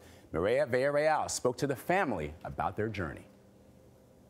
We've got strawberry, tomato. Baby Leo's life story starts in a familiar place. Feeding, burping, and soothing the 2-week-old already looks like a synchronized routine for his parents, Tristan Reese and Biff Chaplow. Daddy's getting it. Daddy's getting it. They all have a match. The couple's family started when they took in and later adopted Chaplow's 1-year-old niece and 3-year-old nephew. That's the face of pure love. Leo's birth offers another twist to the plot. How did this work? I mean, you had transitioned. You were a male. Reese was born a female but grew up identifying as a male. At 20 years old, he started taking testosterone.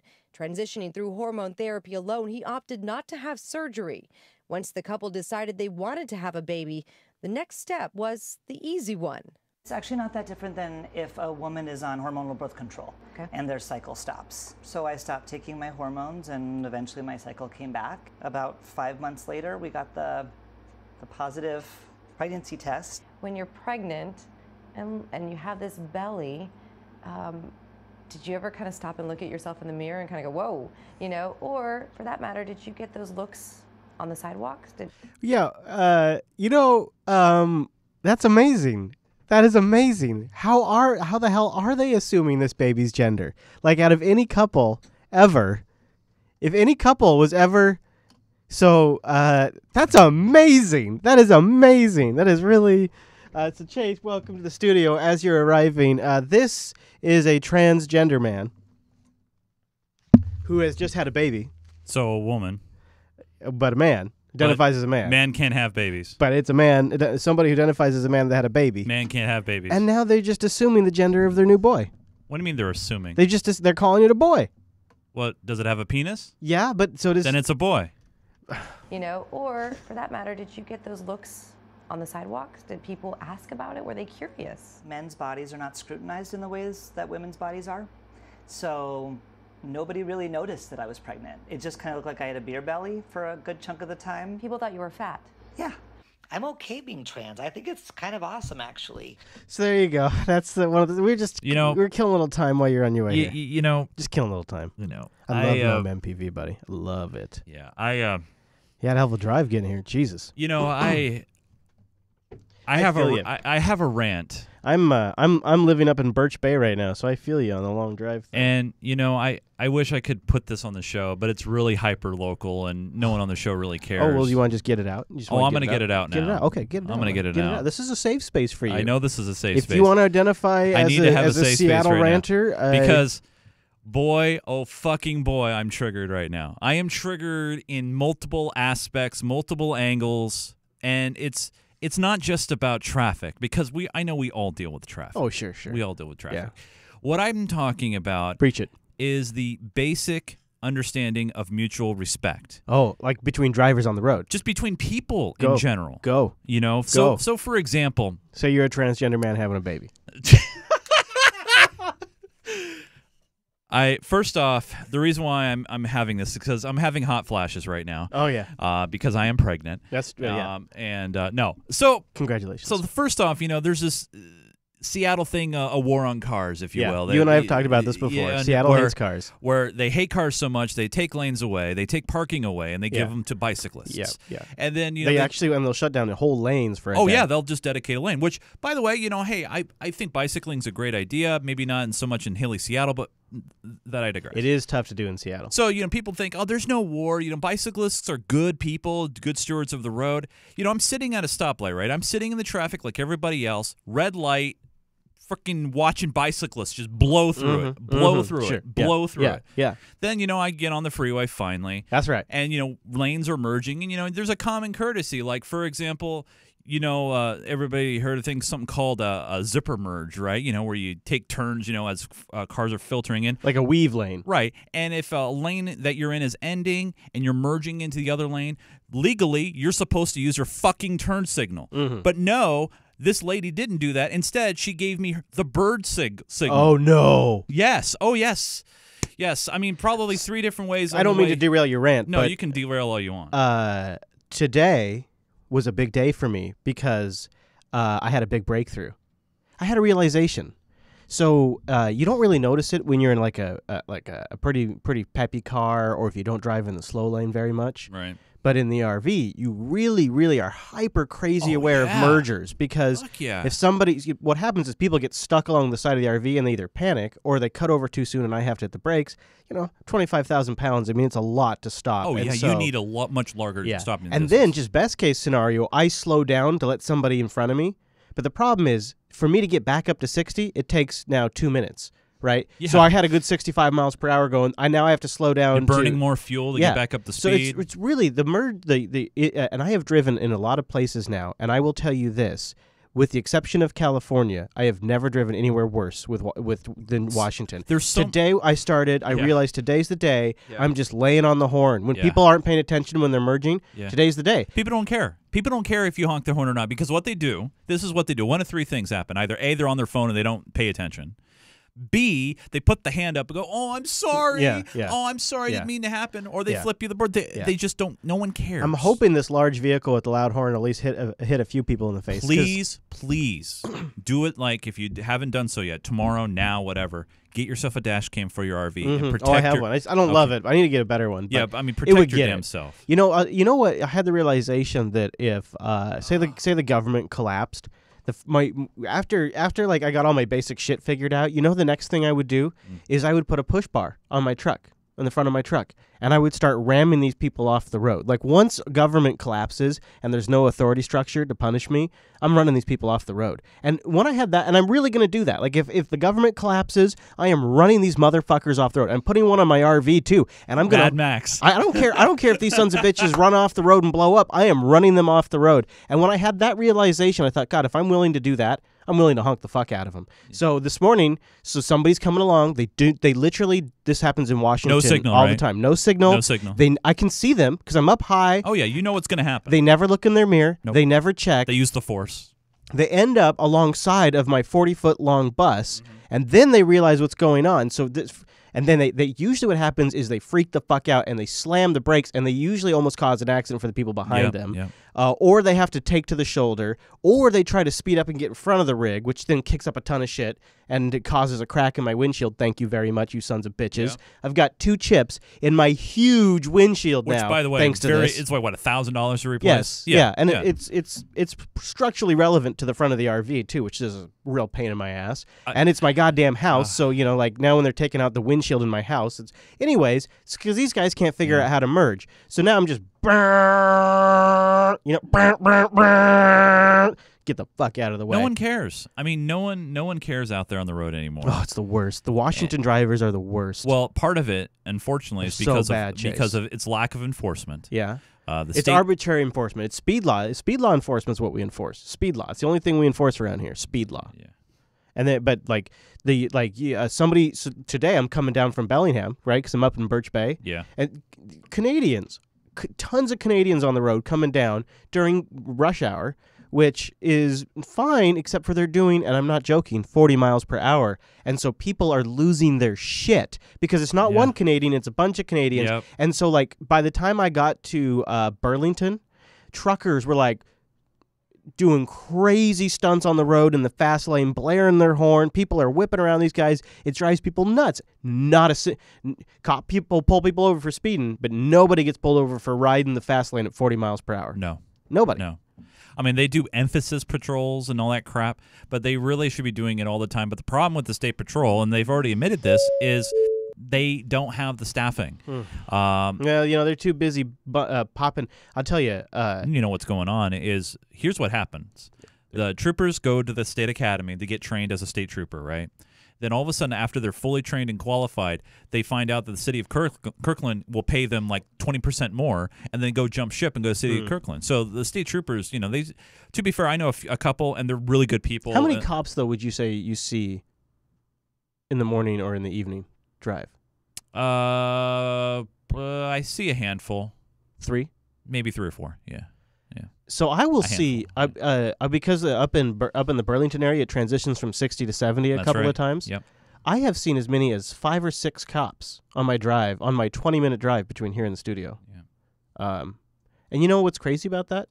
And I know I've said this before, but when I drive in other states, even California, I see 1 cop, 2 cop maybe the entire time I'm in the state. We have. I mean, up here at least, up north. It's like all they do is sit there and they catch people in the 60 to 70, 70 to 60 transitions. Well, now they have the cell phone thing, which by the way, I fully support. I fully support people should not have a fucking phone in their hand while they're driving. I'm going to go get a little more water, see if I can get a little peace out, and then we'll get going. Sweet. That has been, not only has that been grinding my gears, which I should probably get the soundboard up, but it's also a little bit more, you know. You know what really grinds my gears? All right, hold on. Bad people is what grinds my gears. Yeah, Tom? and a little situation, too. This is CNN's Wolf Blitzer. And shut up, Wolf. Yeah, all right, I'll be right back. All right. Well, as Chris takes a step away, now I get to talk to you guys. No, it's one of those things for me where, you know, I said to myself, Self, you know, you're not going to flip off people. Self, you're not going to honk your horn. You know, you're a good person. You know, I'm a positive guy. And I have found the longer that I've lived in this state, the more passive-aggressive people have been behind the wheel. You know, it kind of hurts me a bit personally inside as a human being, because it's like, where have we come, right? And, you know, politics triggers a lot of some of these feelings too, because of the fact that, you know, we have this, like, and I know we'll talk about it on the show, but we have this pissing match right now happening between Trump and North Korea.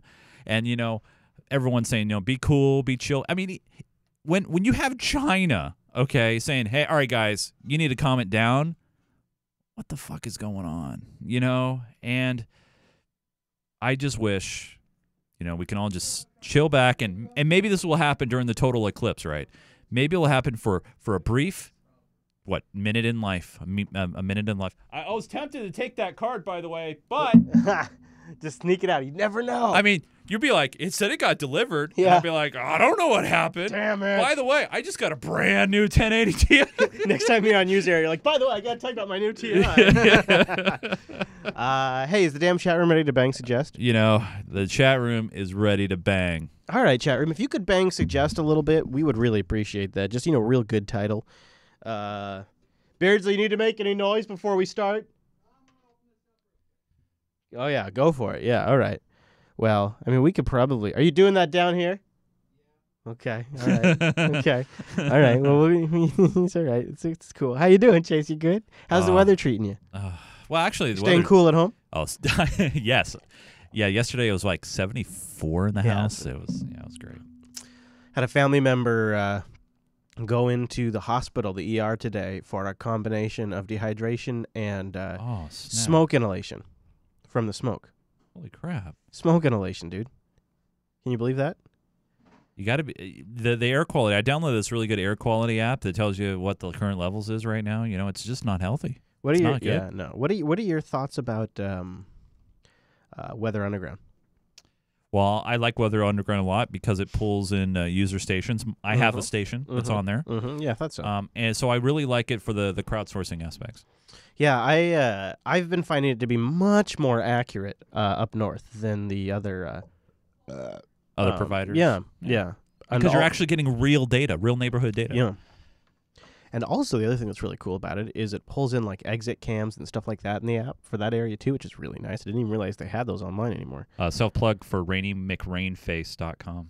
Rainy McRain. All right, so bang suggest if you're listening live and want to join us in the chat room, the IRC is irc.geekshed.net, and the chat room is the Unfilter chat room, not the main Jupiter Broadcasting chat room. And if you're on Discord, discord.me/JupiterColony. If you are on the Discord server, there is the Unfilter room, which I'm popping in and out of during the show. It's kind of hard because my screen's covered with videos. So yeah, I'm there as ChaseBot. And in the IRC or in the Discord? In the Discord. Oh, okay. Yeah. ChaseBot, huh? ChaseBot. All right, here we go. It is Unfiltered, episode 247.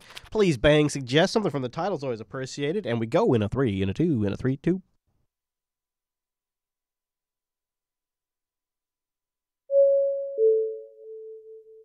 This is Unfiltered, episode 247 for August 9th, 2017. North Korea best not make any more threats to the United States. They will be met with fire and fury like the world has never seen. He has been very threatening beyond a normal statement. And as I said, they will be met with fire, fury, and frankly power, the likes of which this world has never seen before.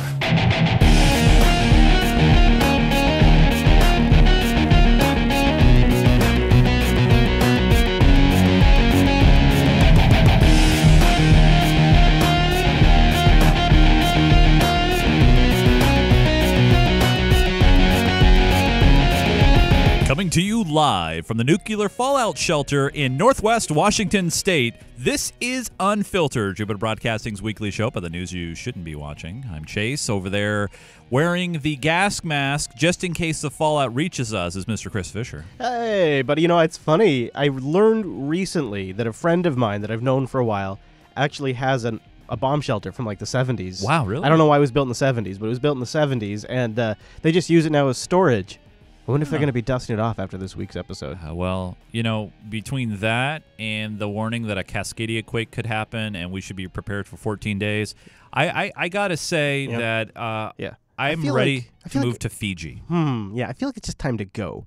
I wonder how RVs do in earthquakes. Because, you know, I got I got big rubber tires. You'll be fine. I got suspension. But the one thing you got to worry about, I think, buddy, is fuel. Because you need to keep things running. Oh, you mean if, like, there's a big collapse. Yeah. Well, yeah. I mean, you got to be ready to sustain yourself. Yeah. They say in about 7 to 14 days. You know, they say that the equipment in your RV is sustaining a earthquake that is, like, on the Richter scale, say, about 4. Oh, wow. While you're going down the road. So that's what like your TV and your computers and all of that are shaking like an earthquake would shake them at a factor 4 on the solar Richter panels, scale. buddy. Yeah, lots of solar panels on that. Solar and fuel, you know, I got a 100-gallon tank. I could stretch that out a while. Yeah, just go downhill. All right, so coming up on today's episode, though, we won't be planning for the end times just yet. In fact, perhaps there's nothing to worry about. We'll get into all of the North Korea stuff that is really a big discussion point this week. We also have a few updates on the Russia investigation, as well as some really interesting things in the high note that we're going to wrap it all up with. Nice. But you know, Chase, yes, you know Chris. how we do. We always start with some cyber. We do. And there is a big arrest after a years-long investigation of somebody who was responsible for some very, very serious cyber threats against a school. And it's... Let me build the picture for you a little bit. Knowing who your neighbor really is. He wanted to be the worst cyber terrorist that ever lived. All right, so this guy wanted to be the worst cyber terrorist that ever lived, and he's done some horrible things. Well, or he was just a dumb boy who said some stupid stuff in a chat that wasn't even meant to be a public threat. I'll let you decide. All right. Plainfield this morning. A man is in custody facing charges of making a series of bomb threats there. Matt McCutcheon has been following this still developing story. We still had so many unanswered questions this time yesterday morning. Now we've got a lot of those answered. A closer look, but still the mystery continues this morning to a degree about why he would do this. This does end nearly 2 years of wondering who would make these threats. This morning we now know the identity of Brian Kill. Video shows federal agents about to move in to arrest him. His name is really Buster Hernandez, and he is a long way from Indiana. He's a 26-year-old Bakersfield, California resident facing federal charges including cyber threats and sexual exploitation. So Mr. Kill here seems like a real decent human being, that's for sure. Totally, yeah. But here's essentially what happened, is he gets in this back and forth with an underage girl in Indiana. He's in California. and he essentially says, if you don't send me the nudes, I'm going to blow up the school you live at. What? This report shows in 2015, Plainfield schools had to cancel classes after threats started to spread, which also included threats to the mall there in Plainfield. Now, here's where the story sort of is taking some artistic license. He didn't really threaten the school. He threatened the girl, and she shared that information with the school. But you see, this is being painted as a big cyber boogeyman who was making threats directly against the school. That's not exactly true. He was threatening the girl, not justifying that. But it's different than actually issuing a threat to the school, which they then not only closed school down, but then after that, after they opened school back up, kids couldn't have backpacks. What? Detectives believe this spans multiple states, and this morning there is relief for families knowing that this person has been caught. It was scary knowing that your kids are out there and that they didn't find this person, and is it somebody that lives right next door to us? So I mean, so a big cyber threat, the biggest cyber boogeyman. Not knowing who your neighbor really is. He wanted to be the worst cyber terrorist that ever lived. The worst cyber terrorist that ever lived is a stupid guy who got in a stupid situation on Facebook and tried to pressure a girl by making threats. That then gets presented to the school. The school shuts down. Parents become scared, and it's just some kid. It's a frightening thought, and it's one that became all too real for people on this quiet East Bakersfield street. Next-door neighbors say that they never actually met 26-year-old Buster Hernandez. He lived here on Eucalyptus Drive, and on Thursday, the FBI showed up at his doorstep and arrested him for threatening an Indiana school, for making cyber threats to female victims, and for producing child pornography. Now, of course, I didn't mention that last one because it could be true. It probably is true, but they always just seem to throw it in anyways. Hernandez allegedly went by the name Brian Kill on Facebook and used multiple accounts to threaten a female minor in Indiana into sending him sexually explicit pictures. So that is legitimately a very bad thing. The worst cyber bully or whatever, they didn't even call him a bully, they just a cyber threat. He thought he could not be found, and in the cyber world, this was the modern equivalent of looking for a needle in a haystack. No, it's not. It's just some moron on Facebook that's doing something that's illegal, but it's not some massive cyber threat that requires the Justice Department to spend 2 years. I mean, this seems, and now they're making this big story out of it. Chris, what do I always say on the show? Think of the children? No, not that one. Oh, you mean the other one? Come on. They have to justify the cost and all the money that is being put into these protectionary programs. And when you have an opportunity, with the help, unfortunately, of some media outlets, you're able to capitalize on that and really exercise your worth. That's all they're doing. Listen to how they end it, too. It's like they really double down on the think of the poor children thing. On this quiet East Bakersfield street, he did it all while living right across the street from an elementary school. Those who lived right next door to Hernandez, now all too aware of who their neighbor really was.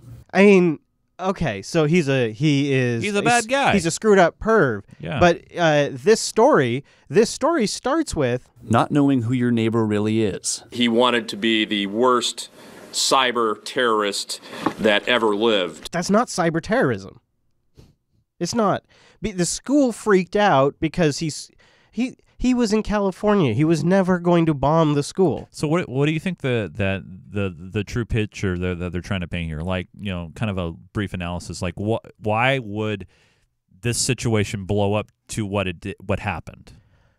Well, either society is now what we say and do online, and I'm an old fogey, and I come from an era where your online persona is maybe not 100% reality. I mean, it just, to me, seems like everybody on Facebook's a bunch of fake bastards. Everybody's fronting. So you don't take everything posted with 100%, truth to me. That's, to me, like, it's like when Trump tweets, I'm like, okay, that's serious, but I mean, it's a fucking tweet, right? But today, I think maybe the new reality is everything on posted on Facebook is like saying it in public to somebody's face. To me, they're two very different things. And just to tangentially point out, I have had people that have trolled me and trolled me and trolled me, and then I meet them in person, and they're cool as ever, and they're nice, and they're friendly.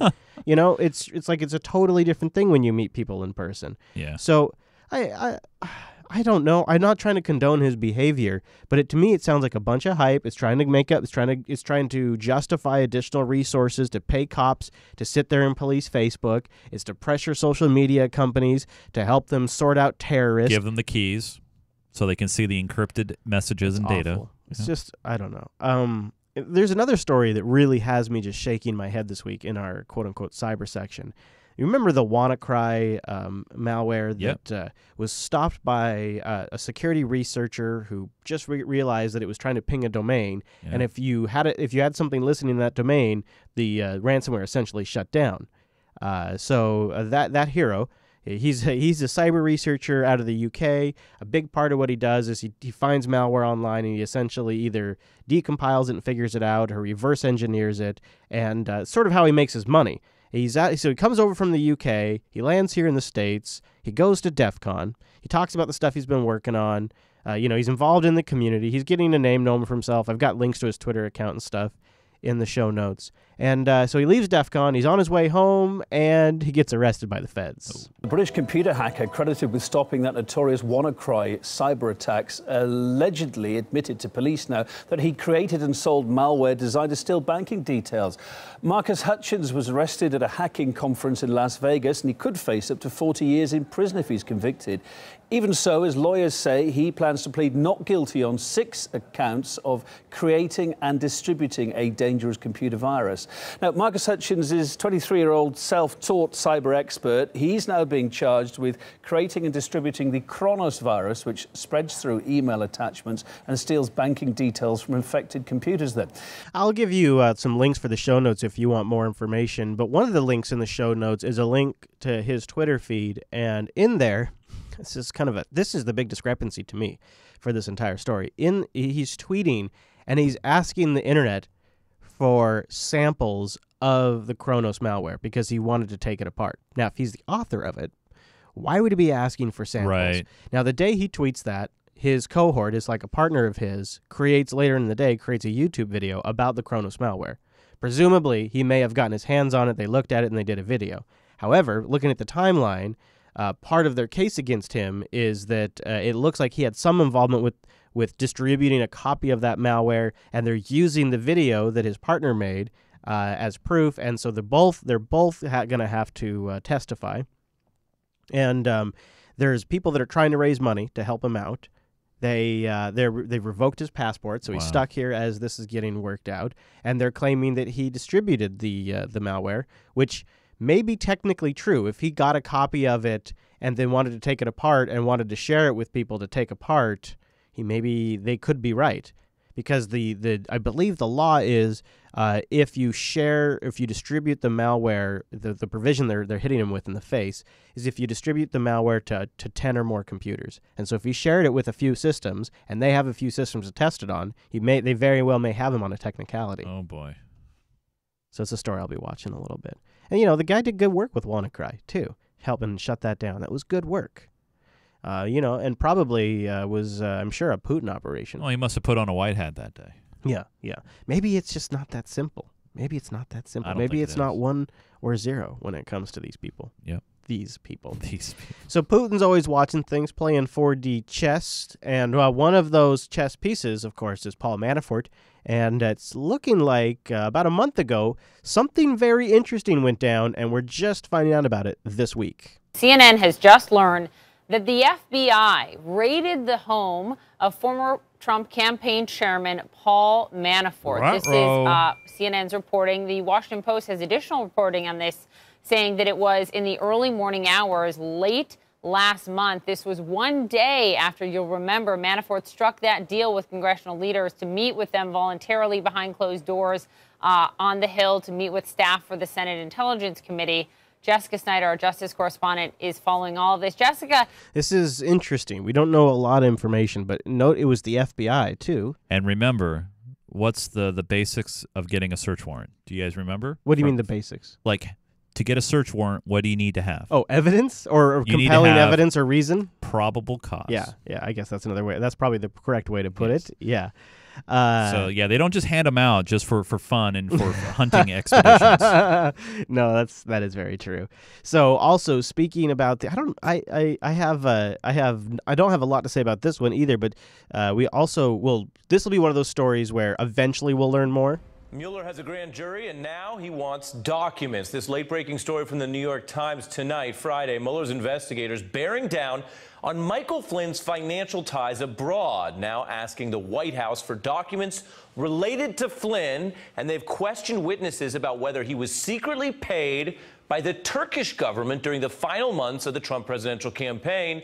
This, according to people close to the investigation who spoke with the Times tonight. Now, the request... Now, that's pretty interesting. So they're really digging in on Flynn. They're really trying to figure that out. And so, yeah, you also heard him mention there is a grand jury that's been impaneled. This is actually the second grand jury.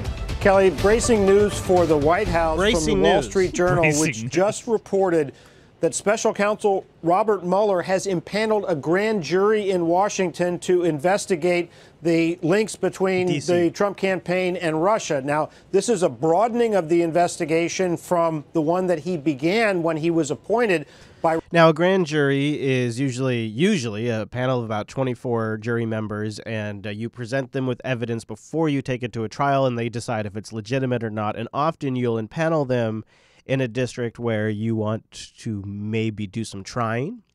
So that's an interesting thing. It's also for evidence collection. There's a lot of reasons. It's not necessary for like charges. And it's also the reason why it's getting so much attention is it's also necessary to issue an indictment. So it's like you have to get this. Yeah, that's yeah. So here's a little bit of inference. Bloomberg has a law professor they bring on to kind of break down what this new impanelment of a grand jury really means. What can we deduce, if anything, about the rate of progression of this investigation and at what stage we're at? Well, I mean, by any measure, it's early in the investigation. Impaneling a grand jury would suggest he has some evidence to present to that grand jury that could lead to an indictment. So I want to just stop right there. So we're early, but it looks like this is probably a good indication that he's got some evidence. Now, you just take that in also consideration what we just heard about Flynn. We could have some sparks. But we have no idea whatsoever the target or the subject of that possible indictment. It could be anything from low-level hackers to people who are tangential to the core issue of how the Russians meddled in the election. So it would have been a surprise if at some point he hadn't impaneled a grand jury, but there's no question the timing of it is news. Jonathan, one of the big questions in D.C. right... Let's stop right there. I really can't stand that guy. But I thought that was interesting. So this was sort of kind of expected, but at the same time, it means there probably is somebody that's going to get hung. Somebody's, like this at this point, these are the machinery is now gearing up. But Chris, this is just a witch hunt. This is just a witch hunt. You don't understand. Where's the evidence? I haven't seen any evidence, Chris. I think you're gonna see a big talking point being that in D.C. the jury members are with the ratio that they're gonna kick around is with a ratio of 1 to 10 Democratic. Oh yeah. I mean, you look at his staff. It's like they all donated to Hillary Clinton. Where's the evidence? I wonder if Flynn's going to get hung out to dry because neither side really likes Flynn. I don't know if you remember, but Flynn was hired by Obama for a short period and then fired. Yeah. And by the way, I think we said on the show he didn't seem like a bad guy. And he's going to get roasted. Oh, man. And it might be all just because he got paid by RT to go to that event, really. I mean, it could be. Because isn't Turkey a NATO member? I mean, aren't they supposed to be? They were, yeah. So why is it such a big deal? I mean, I understand why it's a big deal. But I mean, like, in the we all pretend like Turkey's cool and not a hostile government world, why is it a big deal that he took money from Turkey? Like, it's funny how they'll say, this is bad. But then at the same breath, but Turkey's fine. It's very strange. We have more leaks, and I think that's probably where we should transition to. Michael Flynn, one of the OG leaks out of the Trump administration these days.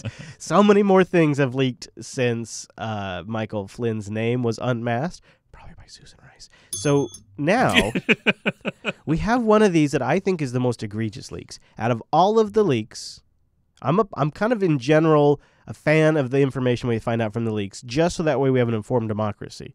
But there are some leaks where it seems like it crosses the line. even though the contents that get revealed are kind of hilarious, releasing the actual transcripts of world leaders' calls feels like that could start really screwing stuff up. But that's where we start. The White House furious this evening over new leaks. The phone calls that made headlines early on, President Trump and his first calls to world leaders. It turns out, though, the tension on the phone was worse than first reported. Tonight here, the actual transcripts from those calls. Here's ABC senior White House correspondent Cecilia Vega. So here's what happened, is these have been circulating for a while. This was written up by a White House staffer to be disseminated to key White House staff, Reince Priebus, and so they have been sort of available for a while. So if you've worked for the Trump administration since these calls, you had access to these if you're at a certain level, Reince Priebus. Tonight, classified documents reveal the true nature of President Trump's phone calls with world leaders in the days after his swearing in. The Washington Post published leaked transcripts of 2 contentious conversations. Washington Post again. In fact, a lot of the stories we're going to talk about today are leaks in the Washington Post. They just keep getting all of the scoops. Washington Post, Washington Post. It's a theme throughout the whole episode. The Post published leaked transcripts of 2 contentious conversations. The first with Mexican President Enrique Peña Nieto, all about that wall. And who's going to pay for the wall? That wall will go up so fast, your head will spin. Don't worry, we're building gonna the wall. spin. Don't worry. But on the phone, the Mexican president is firm, calling the idea that Mexico will pay for the wall completely unacceptable. President Trump responds, "The fact is we are both in a little bit of a political bind because I have to have Mexico pay for the wall. I have to. I have been talking about it for a 2-year period." This is an interesting insight to how he thinks, especially remember early on when he first got in, it was like they were just checking off a bunch of campaign promise boxes, including like travel bans. And it felt like some of it they were just doing just to check it off. And this sort of doubles down on that. He tells Peña Nieto the funding will work out in the formula somehow, adding it will come out in the wash, and that is okay. You know, that kind of thinking seems a little like exactly what government has gotten away with for too long, so it's a little disappointing to hear, but that's also something that he's essentially said in public now. In fact, the president was already publicly laying the groundwork for the U.S. to pick up the initial tab. Are you going to direct U.S. funds to pay for this wall? Will American taxpayers pay for the wall? We're going to be starting those negotiations relatively soon, and we will be in a form reimbursed by Mexico, which I've always said. So they'll pay us back? Yeah, absolutely, 100%. The wall was President Trump's signature campaign promise, but in that phone call, he tells his Mexican counterpart, "This is the least important thing that we are talking about, but politically, this might be the most important." Okay, so that's the big bombshell right there. In fact, let's do it again because this is the one that's getting all the headlines. In fact, it's the one the Washington Post actually calls out at the top of the article. Mexican counterpart, "This is the least important thing that we are talking about. The wall? But politically, this might be the most important." All right, so let's read the whole transcript here, and you tell me what he's saying. Is the Washington Post has it posted here, so I'm going to read it in context for you. All right.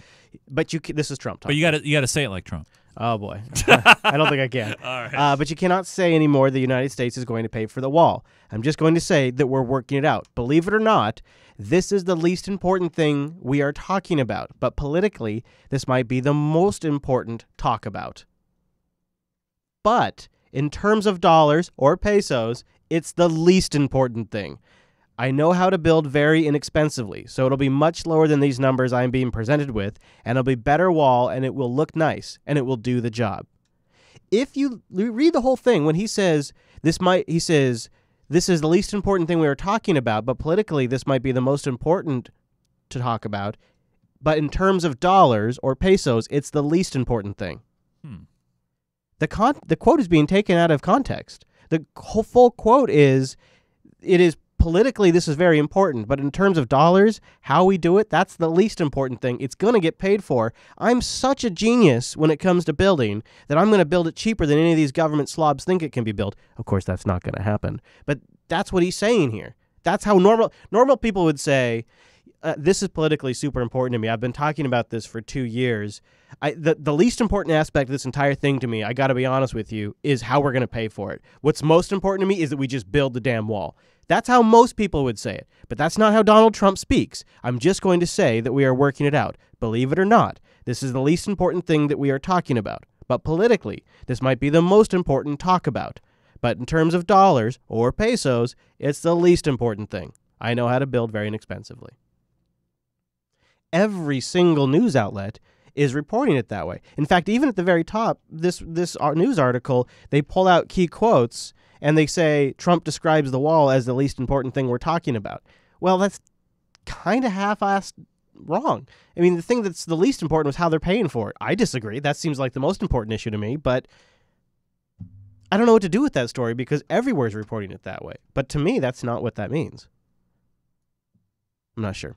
Anyways, there was there's an even more damning moments in these calls, though. Are flowing across the border into the U.S., adding, I won New Hampshire because New Hampshire is a drug-infested den. Oy. Tonight, New Hampshire Senator Maggie Hassan calling the president's comments disgusting. What? Oh, I'm surprised. Telling our Mary Bruce. What an outrageous statement for him to make. I would be so furious if I were her. I would be so mad. Yeah. I mean, a lot of the call-outs that he did during these phone calls and conversations, you know, don't make me look bad. It's damning. It's very damning. Whew, it's freaky that guy's in there sometimes when you think about it. But at the other time, I have to remember that so much of it is a game of optics when you're the president. The transcripts leaked today also show just how bad things got between President Trump and Australia's Prime Minister Malcolm Turnbull. This is my when you favorite. Hear about the tough phone calls I'm having? Don't worry about it. Just don't worry about it. On the phone, the president furious about inheriting an Obama-era deal to accept more than 1,200 refugees from Australia, telling the prime minister, this is going to kill me. I am the world's greatest person that does not want to let people into the country. Isn't that... I am the world's greatest person? That's how he talks. This is the problem with the way he speaks. He speaks in a way that is... He has the best words. They just don't come out in the best order. So I am. That sounds like a Trump quote in its own right. It's like what he's really saying is nobody. Minister, this is going to kill me. I am the world's greatest person that does not want to let people into the country. Because when he says a line like that, is he saying I'm so great, but I don't want to let people in, or is he saying I'm so well known for not wanting to let these guys in? And this is where, I mean, gosh. I mean, do we have conversations from previous presidents to other prime ministers and stuff? I assume that we way back. We have some tapes way back. But I mean, this what it feels like to me, and I was dwelling on this to myself, and this kind of brings into the context that, and I've thought way back, you know, maybe to Reagan and Clinton and Bush and all these Obama, that even while they're doing their thing and you may not have voted for them, sometimes you get this feeling that, maybe they do care about both sides. They care about the country. They care about what's going on. When he speaks, I feel like he either only cares about one segment of the country, the people who voted for him, and himself. But himself is more. And it's all about optics, and it's all about these kind of statements, and it just it's so sad. Yeah. Exclamation mark. So he keeps calling in this. I've read the whole transcript. In this call, he keeps saying, "I can't let 2,000 people in." And of course, Turnbull says this is the Prime Minister of Australia. He says it's not 2,000, it's 1,200. And what's so funny is Trump is not listening. Read the transcript. I have it linked in the show notes. He's essentially telling Trump, "You don't have to take any of these sons of bitches," because what he says is what the United States has agreed to is to vet them. They could all fail the vetting. You don't have to let them in. But Trump is so stuck on the optics of it that he never lets up. This is going to kill me. I can't let these people in. This is going to be a bad deal for me. And the whole time the guy's saying, let them in, then do quote-unquote extensive vetting and refuse them all. But he can't say that because that would be illegal and go against the agreement. But he's essentially trying to tell Trump the entire phone call there is a loophole that was built in by politicians to make you guys look good, but still let you not have to take a single one of them. You have an out. And Trump, it never lands on him. The entire time, it never lands on him. He just keeps talking about how it's a bad deal for him. Telling the prime minister, this is going to kill me. I am the world's greatest person that does not want to let people into the country. He says the deal will make him look terrible, like a weak and ineffective leader and a dope. The president abruptly ending the conversation. That is enough, Malcolm. I have had it. This is the most unpleasant call all day. Putin was a pleasant call. This is ridiculous. Really? He had to mention that? That's so great. It's so great. And here's what I think. What if this is a Trump negotiating tactic where he knows that I can pressure him about the image of it. I can play into people's stereotype about me. I can use this as leverage to try to get him to move. And then I'll throw this Putin line at him to really tell him to make him really think I'm upset. And then he ends the phone call. And that's where he starts the negotiating from. Man, and Cecilia Vega with us live tonight as well as the rain comes down there in Washington. Cecilia, we knew about these calls. You reported on them, but we did not have such detail. Yeah, David, this is excruciating detail for this White House, and now even the top Democrat on the Senate Intelligence Committee is calling for an investigation. Mark Warner saying this is absolutely troubling. David, he says a president should be able to have confidential conversations. Not anymore. Not anymore. Now when he says something embarrassing, everybody gets to know about it. The Trump administration escalating its war on leakers. This is where it's going to lead to, and this is the problem. Where I was like, I really thought Obama's handling post-Snowden leaks was really kind of unfortunate. I was hoping that they would actually make legitimate ways for whistleblowers to have safe avenues to communicate, not chicken shit, cardboard stand-up avenues that are just used to suppress revealing of information. And so the Obama administration cracked down on leaks in a pretty significant way, and that was disappointing. I would wager to bet that the Obama crackdown is going to look like kindergarten compared to what the Trump administration is going to do as a response swing to this. And this is going to hurt. This is long-term probably going to hurt information that the U.S. public receives. So you got to imagine, right? Like, what are they going to do? This is the biggest thing plaguing their administration right now. So eventually the apparatus is going to get its shit together. The bureaucracy is going to come together, and the bureaucrats are going to go after these sons of bitches, and they're going to shut this thing down. Yeah. And we're going to this place is going to leak. It's going to leak a hell of a lot less. Well, all you need is just get more military people in there, and that's exactly what that's where I'm going with this. Like it's leading to drastic measures, like generals coming in, tons clearing out of staff. Like when this kind of stuff starts to happen, it's going to cause a swing within the government that I have to imagine long term isn't good for the people. With the DOJ saying they're pursuing 3 times as many leak investigations as the last administration. I have this warning for would-be leakers. Don't do it. Attorney General Jeff Sessions, who endured withering criticism from the president for recusing himself in the Russia investigation, now doing the one thing the president's demanding. And if he doesn't, Trump will just ridicule him again on Twitter. So he's basically got him in a hard spot. Sessions has to make this a priority of the Justice Department, or else his boss begins to shame him publicly into resigning. Cracking down, creating a new unit inside the FBI to find leakers. That I'm really worried about. Another layer of bureaucracy. Yeah, another unit in the FBI. Jesus. Cracking down on government employees. I wonder what the logo will look like. Will it look like a leaky pipe? It'll probably be the Facebook logo, because it's probably going to be mostly them going after people for sharing location or pictures or stupid stuff on Facebook that they're going to say is too revealing. I mean, let's be honest. That's what these guys are going to do most of the time. And even ordering a review of the department's policy on subpoenaing records from reporters. Oh, now what does that mean exactly? And by the way, I know that I think it was Paul Ryan actually came out and said, that's not a good idea. Anyone who engages in these criminal acts is betraying the intelligence community and the American people.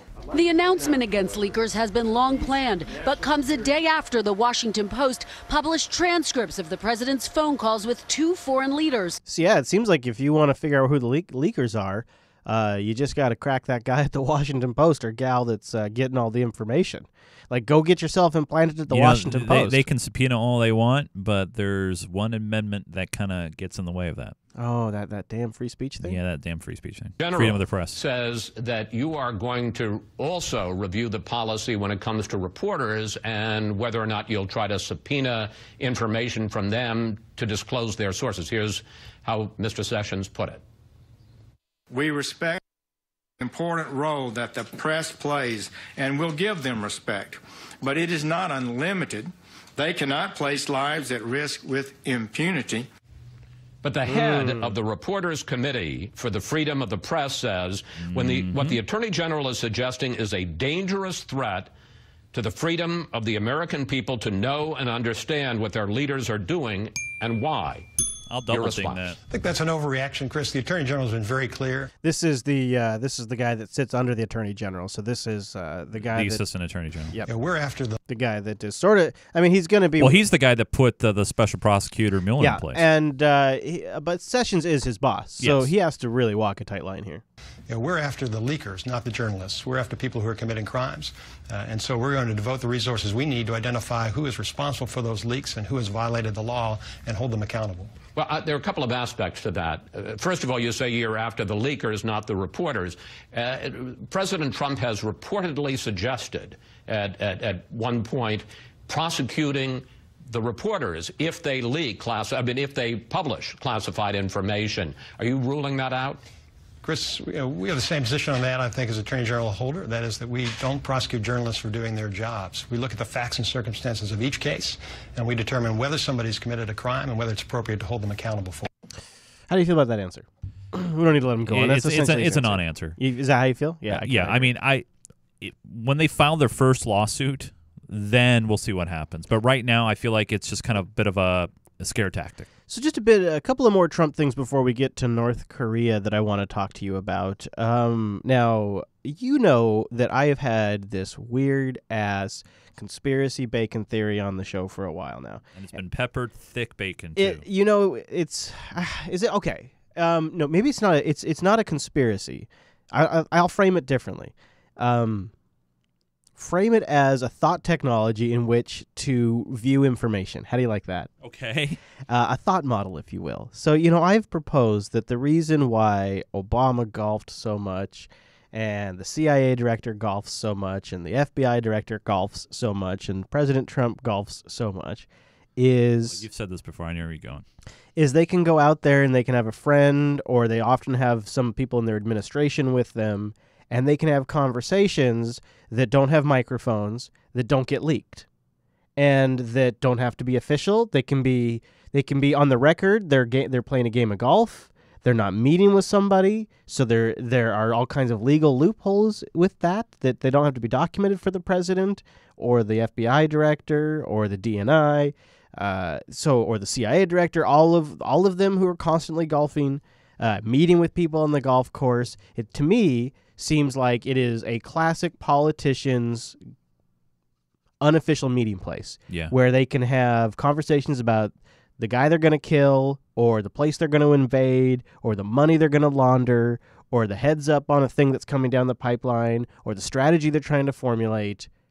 They can talk about it frankly, whereas if they talk about it at the White House, some son of a bitch is going to leak it to the Washington Post. Right. Now, I don't know if this is true, but use that thought technology as we listen to this next clip.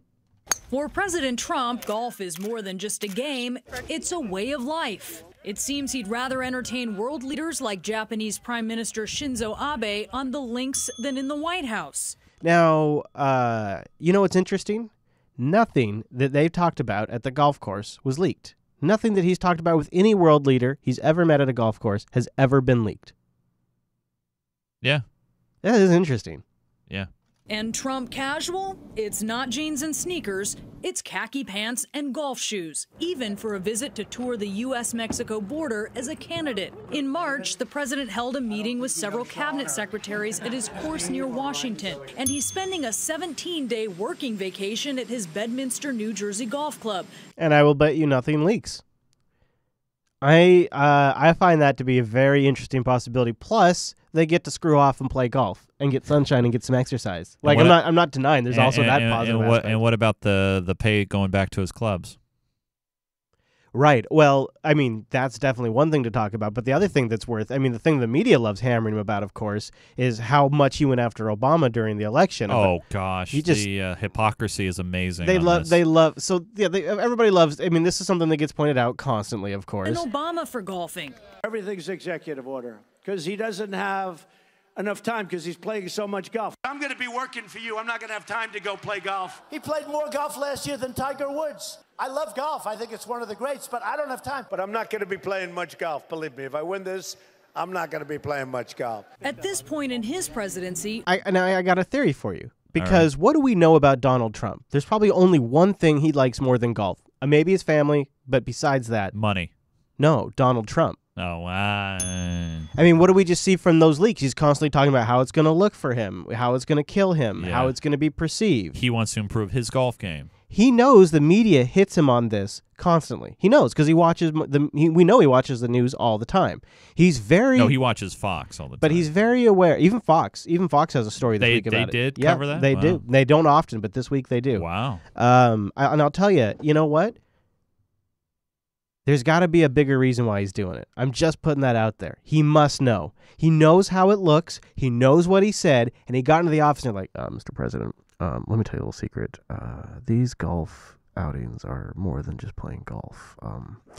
This is a way for us to have an off-the-record conversation. And Trump's all about having off-the-record. I mean, as soon as you tell Trump this is how you can have off-the-record conversations that don't get leaked, he's golfing all the time. Let me ask you this, Chris. I mean, I know you have some great childrens. They're good kids, right? How many times have you told them not to get that cookie in the cookie jar?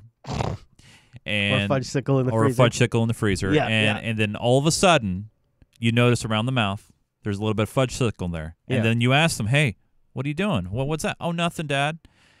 I think, at some point he's going to get caught. You think... if what you say is true. Yeah, I agree. I think this administration, eventually that's going to leak out. So eventually it'll be like, hey, you know why Trump goes on all these golfing? He's having illegal off-the-record meetings. There'll be a mic in the club face and or then something. they'll be like, is it our obstruction? Is he talking about the Russia investigation while he's golfing? Like, it'll be a huge controversy, I bet you. Yeah. I don't know. Because the thing that holds true for me is the one thing that Donald Trump is always the most aware of is how Donald Trump is perceived. Oh, yeah. And so he has to be aware of the way this looks. There must be more to it than just playing golf. Or this man is so fucking crazy about golf that he's willing to be hit about this from every network now. And I just don't, that doesn't compute. I think he bends over backwards to make the world see him in a certain way. Well, it also personally bothers me that, he's spending the time at the golf courses of his own. Like, it's money that's going essentially back into his company. I agree. I think, though, I think that's because he has to go on safe territory where he knows things aren't going to leak. And his golf clubs, if that's the right courses, whatever, resorts, are safe territory. They're like the places he knows because he controls everything about them. Yeah. So he knows if they're bugging him. I mean, I know it's bringing in money. Oh, yeah, totally. And he goes up and he chats with people. And which makes it weird when, he comes out and he says, we need to stop stop transgender people from coming into our military because we're wasting so much money on it. Yet, like, one weekend is the entire budget of the transgender, surgeries and other things that the military has to handle. It's those kind of weird concepts to me. When it comes to the military, money... I mean, I know that people in the military say it's always constantly things are bad, but of course, how much we spend in total is insane. Yeah. But yeah, I mean, I know these are expensive trips. I'm not saying that's what it is. Saying it's a possibility. No, it's definitely a possibility. So let's talk about the generals, and then we'll get to North Korea. Sir! So you and I, it's funny because out of all the conversations we had in the last few weeks, this one I've been chewing on the most off air. Is what is with all the generals around Trump, and what does that mean? Are we seeing some sort of slow motion coup? Like, what is happening? And that's why when I heard the news that General McAllister was on thin ice with Trump, I kind of listened up. Breaking tonight, President Trump reportedly growing more frustrated with our progress in Afghanistan. All right, so this is how it's being framed. It's McMaster. Did I say McAllister? Sorry. McMaster. McMaster. It's not that it's a personal thing between McMaster and Trump. It's that Afghanistan isn't going right. That's what it's about. Where earlier this week, 2 U.S. Army soldiers were killed when their convoy was hit by an explosive device. 4 others were injured. And just yesterday, a suicide bomber attacked a NATO convoy.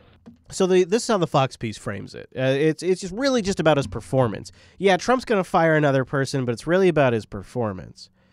There could be another side Here's RT's take on it. Let's focus on what's happening in the White House. The latest major reshuffle among Donald Trump's top team has seen a series of sackings among his national security aides. But even the man in charge of the dismissals is in the firing line over what might have driven his decisions. With more, Caleb Mopin now. General McMaster, national security advisor to Donald Trump. His loyalty to the president is supposed to be a default quality. And that's something, of course, Donald Trump values very much. Notice how they haven't said anything about Afghanistan. Except now, instead, it's widely in question. McMaster made a decision to allow Susan Rice, his predecessor in the job and longtime Obama ally, to keep full access to classified information. Did you know this? What? Yeah, McMaster pulled special strings to let Susan Rice retain her national security clearance. Why? The National Security Council will continue to work with you to ensure the appropriate security clearance documentation remains on file to allow you access to classified information. This revelation emerged just weeks after it was revealed that Susan Rice had been unmasking members of the Trump team who happened to be mentioned in classified intelligence reports. By default, the names are redacted, but Susan Rice had been making sure that the names and information was readily available to anyone with a clearance to see classified government documents and potentially leak this information to the media. Susan Rice's actions were flagged by Ezra Cohen Watnick. I'm going to unpack that a little bit and repackage it say it another way. Susan Rice didn't reveal the names directly to the media. Susan Rice made steps to make sure that a large swath, literally millions of federal employees could access this information. And by doing so, made it possible for literally millions of people to potentially leak it. So that's why there's so many leaks, is lots of this information was opened up to lots of people in different positions. A member of the Trump administration since January. Apparently, his revelations struck the wrong chord with McMaster, who has now dismissed him. So that person that found out this thing about Rice, fired. And wow. Not only found out about Rice, but found out that she was still actively, post-Obama administration, during the current Trump administration, she was still flagging these national security-like blocks to unmask the names, still. That's kind of a big deal. And it appears that's how it works with the general. If he doesn't like you, you go. These people laid the very foundation of Trump's foreign policy promises as a candidate. They're showing a series of names of people that McMaster has fired. We've been moving from one reckless intervention to another in Libya, Syria, Iraq, Iran.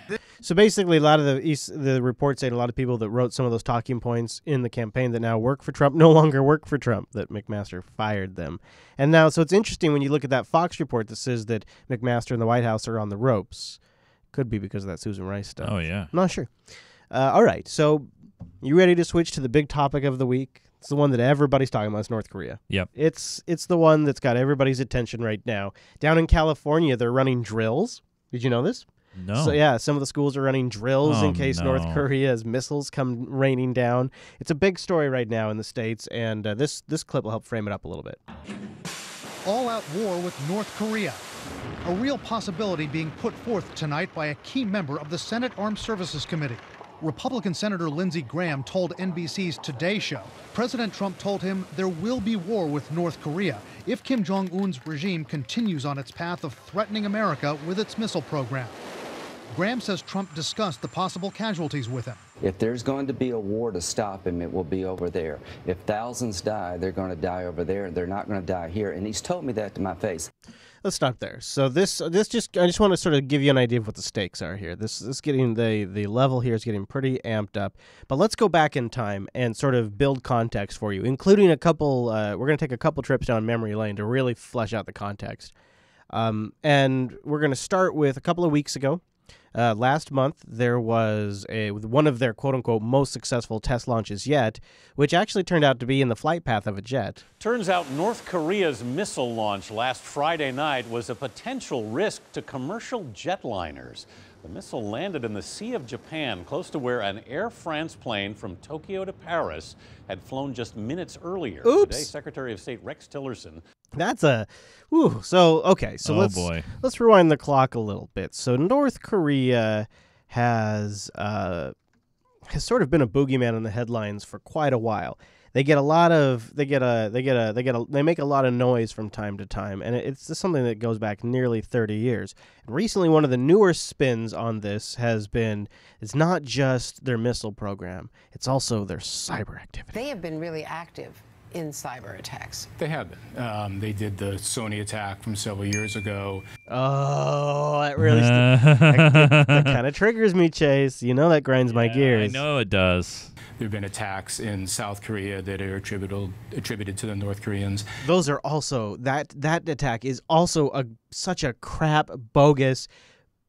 We covered it in TechSnap. It was like a TV station. It was so fake. They're also active in attacks against financial institutions. I mean, one of the concerns about North Korean cyber, which is not quite as good as Russian or Chinese cyber or even Iranian cyber for that matter, but is actually pretty darn good for. So they got some pretty darn good cyber. So they got not only this missile program, but they got some pretty darn good cyber. So watch out, because now it looks like they may have a nuke. I want to bring in Michael Oslin. He's Director of Japan Studies at the American Enterprise Institute, and he joins us now. Sir, is this the last piece to the nuclear puzzle for the North Koreans? So is this the last piece? What's changed this week is an anonymous source leaked to the Washington Post that someone in the intelligence agency believes they have a nuke program. Now, they didn't leak the level of, like they'll say we're very confident or we believe, they have different levels of confidence. Kind of like the color levels of our security system. They didn't leak that part. So they leaked that somebody in the intelligence agency thinks that they have it, but they didn't leak how sure they are. I think it is. Actually, should mention that I'm at the Hoover Institution at Stanford Pardon University me. now. That's okay. Look, it's something that, as you mentioned, has been the Holy Grail. It's what they've been working towards. We've been getting signals for several years now that they were getting closer and closer. Now, you will still have different groups within the intelligence community disputing whether they actually have the ability to miniaturize the warheads and mate them to missiles, whether those warheads can survive re-entry, the number and the like. So there's a lot we don't know, and this has been a problem now for a really, really long time. I present you something from the Wayback Machine here. Ah, yes. Well, hey, I like what you've done with the place. 1994.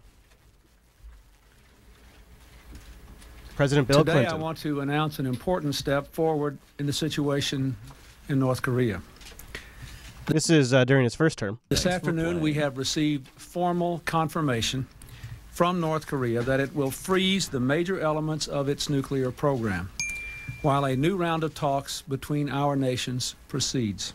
All right, so then we flash forward to Bill Clinton's re-election, and guess what was the topic of the debates? Now, the question is, what should we do with North Korea? This is a very serious thing. North Korea has said they want a non-nuclear Korean peninsula.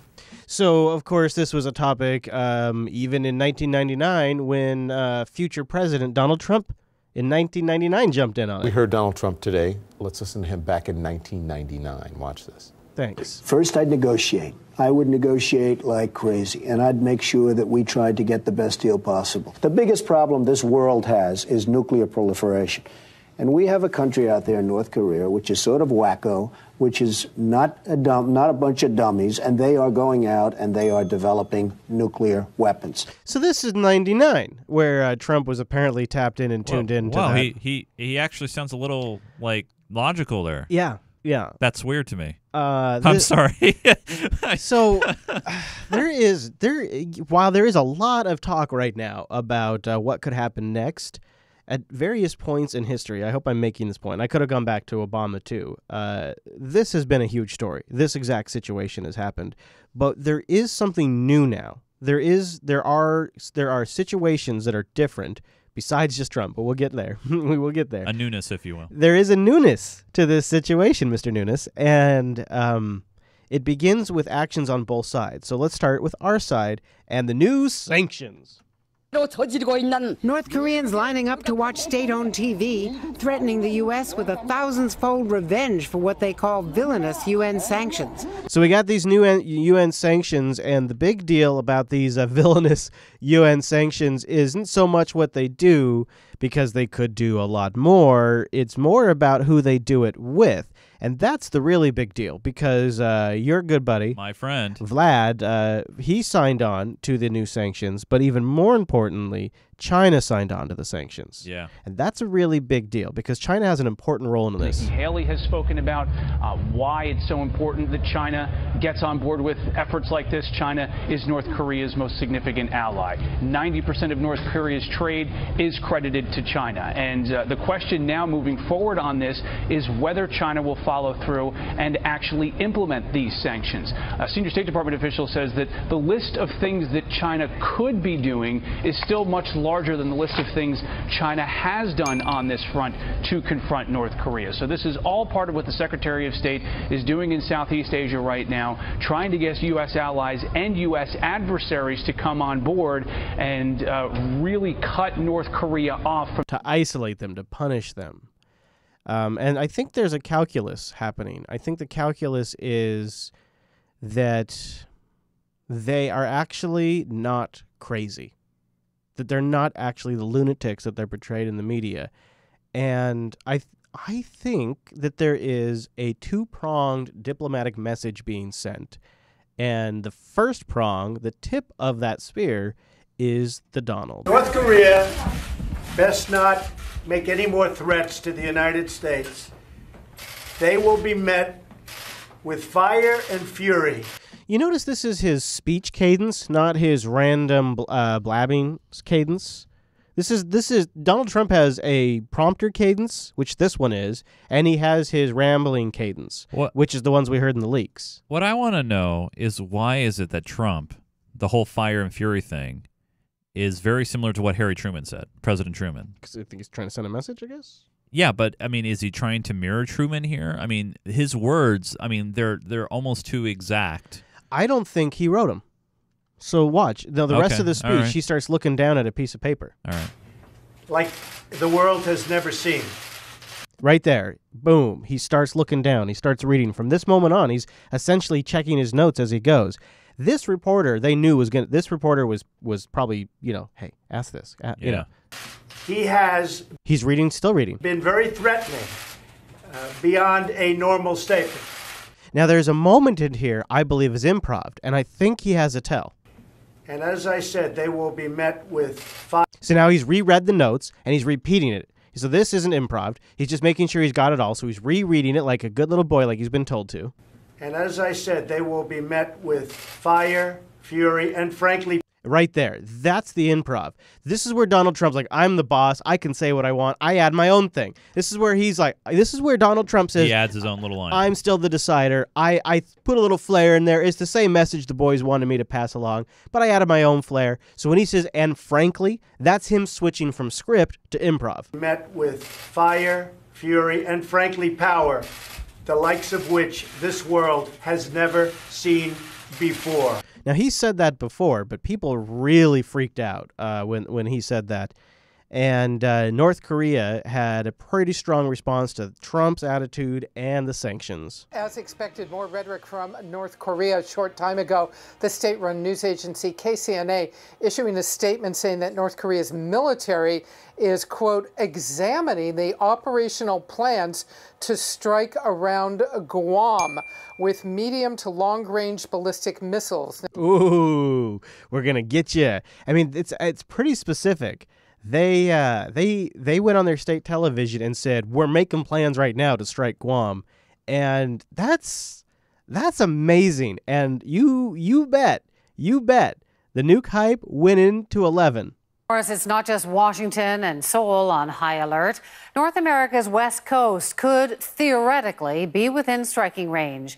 And while the reality of that happening remains far from clear, some people in California are preparing themselves. By the way, that guy in that B-roll they're just sort of playing in the background, yeah, he's holding radiation detectors. Oh, man. Kim Brunhuber has that. Of course, the last thing these young Californians are thinking about is North Korea and those so-called unexpected gift packages the regime threatened to send across the Pacific. But some Californians over 40 are getting that feeling again, the one they had growing up during the Cold War. Oh! That at any moment, in a flash and a cloud, everything could end. I do think about it, and I'm really scared. I mean, I think what we need to start thinking about investing in is to start building bunkers. Wow. That's how serious I take it. Now, this has been going on for 30 years, but, you know, she's so scared she's going to invest in bunkers. And maybe it's because some media, not all, but some, like your good buddy, my friend, Bry-Y, Bry-Y, are trying to scare the hell out of people. I love Bry-Y. He's really, you know, Chase, Brian Williams, he's the new face for 11 o'clock. Yeah, which is he is really trying to scare the hell out of people, and it's not me saying that. It's it's Brian Williams. Might even think about something preemptively. Malcolm, our job tonight actually is to scare people to death on this subject, so the talk isn't as free as it is. You know what? He stole that from somebody. You know, yeah, it is a saying. He does this. This is what he does. Right, but he does it so clumsy that remember when he talked about the beautiful missiles? Remember how he just butchered that whole thing? There was a Vox strike-through video a few days ago talking about how newsreaders and reporters have a responsibility not to be monotone, but actually tell it like it is, and show feeling. And here's Brian Williams. So I'll play this, stealing. And then I kind of. It actually is to scare people to death on this subject, so the talk isn't as free as it is. To summarize what he's stealing, the theory goes that if everybody is sort of bored and sort of nonchalant about everything, the duty falls upon the vocal to whip them up into a frenzy to get them to act, because that's what it takes to get them to act at all. And so the grand justification there is, well, it's my job to whoop them up all into a fury so that way they actually do something. Otherwise, they're just going to sit there on their lazy asses drinking Budweiser. Yeah, or they think, you know, when you have a reporter or an anchor say something very serious and they start joking around with the panel, they're like, man, can you believe Trump is doing this? Ha, ha, ha. People don't take it seriously because they feel like it's not really that important. It's not a big deal. It's true, because everything's so political, I guess. Yeah. Let's talk about Guam, though. Let's go back to Guam for a second. Poor Guam, man. So I started looking into some stuff about Guam. Some of this I knew from World War II history. Some of this I didn't. I just got to play a little bit of this for you guys. This is a piece from Australia. After I saw this, I really feel bad. Like, you got to think about the people. There's some good people there. The people on the island right now who are technically U.S. citizens but have no voting rights are just sort of pawns in this really awful situation. And this is just part of an ongoing shit sandwich that has been served up to the Guam people for quite a while now.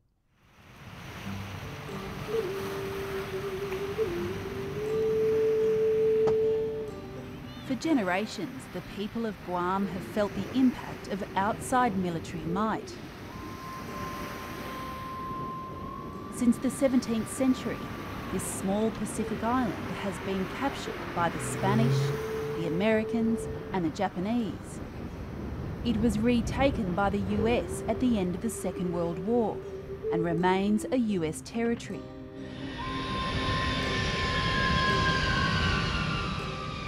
Today, American military bases take up a third of the island.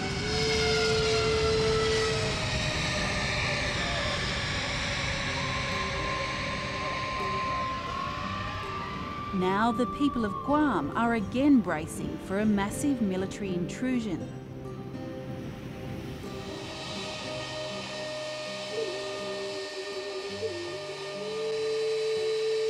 America's military planners have decided Guam will become a rapid response platform in the Pacific. 8,000 Marines and 9,000 family members will be transferred from Okinawa, Japan. There'll be a huge build-up of military hardware, including new Air Force surveillance capabilities, the hosting of nuclear aircraft carriers, and a ballistic missile defense task force.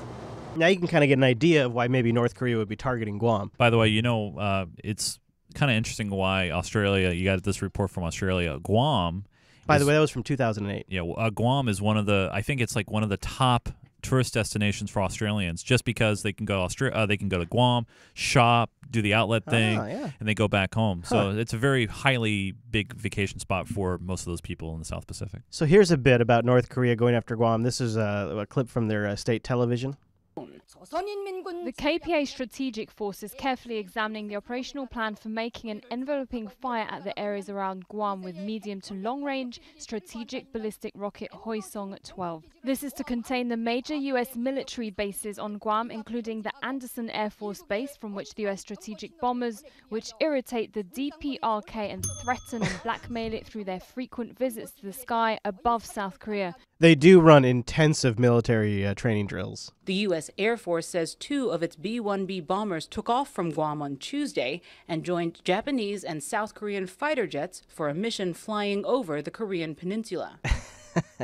Yeah, that would be a little agitating. Yeah. The U.S. maintains a regular bomber presence in the region. Now, what obviously is a overwhelming show of force, those planes alone could wipe them out. Oh, yeah. So could you imagine if Russia just constantly was flying around planes around our border that could wipe out the entire United States? Wow, that would really be a thing. Or even if the Canadians were doing it, or anyways, War of 1812. But we don't call it like a show of force. We don't call it like a threat. We don't call it like we're standing by to blow your asses up any second. We have the most 1984 Newspeak Orwellian term. As part of what its Air Force calls a demonstration of its commitment to security and stability. So we're paying to have basically NATO members fly around all the time, fueled up in air with things that could blow up entire nations as a show of stability. I like that. I feel better now, actually. I would probably get a little annoyed by that too. Regular bomber presence in the region as part of what its Air Force calls a demonstration of its commitment to security and stability. I like that. I like that a lot. So you got Trump, who's talking super hard. He's, watch out, fire and fury, like the world has never seen before. Really like, watch out, the madman's coming for you. Although you got to admit, it looked like he was reading from a script. He's almost looking down for his talking points. First part, he's looking right at the reporter that asked the question, but the second part of it, he's looking down at a piece of paper. He wanted to get Truman's quote right. And so on the other end of the spear, you have Tillerson, who's playing good cop, and he says there's nothing to worry about. Notable that the Secretary of State made these remarks on his way to Guam, the island that North Korea says it's carefully considering an attack on. Oh yeah, that's kind of a relevant part too. In fact, he is so underscoring the point that he's in Guam. He's going to Guam. I don't think, it's one thing to be a politician and say anything for the camera. It's another thing to actually put your ass in Guam. Be there, yeah. The Secretary says that he has thought of no change in plans to that itinerary coming back to the United States. He didn't want to avoid Guam, and he says he believes there is no imminent threat. I think Americans should... By the way, stop. See the monitor behind him? Just keep an eye on it, because you can see where he's coming from. Yeah, it's true. He's coming from the Philippines, I believe. Sleep well at night. I have no concerns about this particular rhetoric of the last few days. I think the president, again, as commander-in-chief, I think he felt it necessary to issue a very strong statement directly to North Korea. But I think what the president was just reaffirming is the United States has the capability to fully defend itself from any attack and defend our allies. Yeah, he's trying to scare the shit out of him. He's trying to say, the world thinks you're crazy and the world thinks I'm crazy and I'm going to out-crazy you. I really think is what Donald Trump was doing. And then you got Tillerson there coming to play the diplomat. Shouldn't it be the other way around?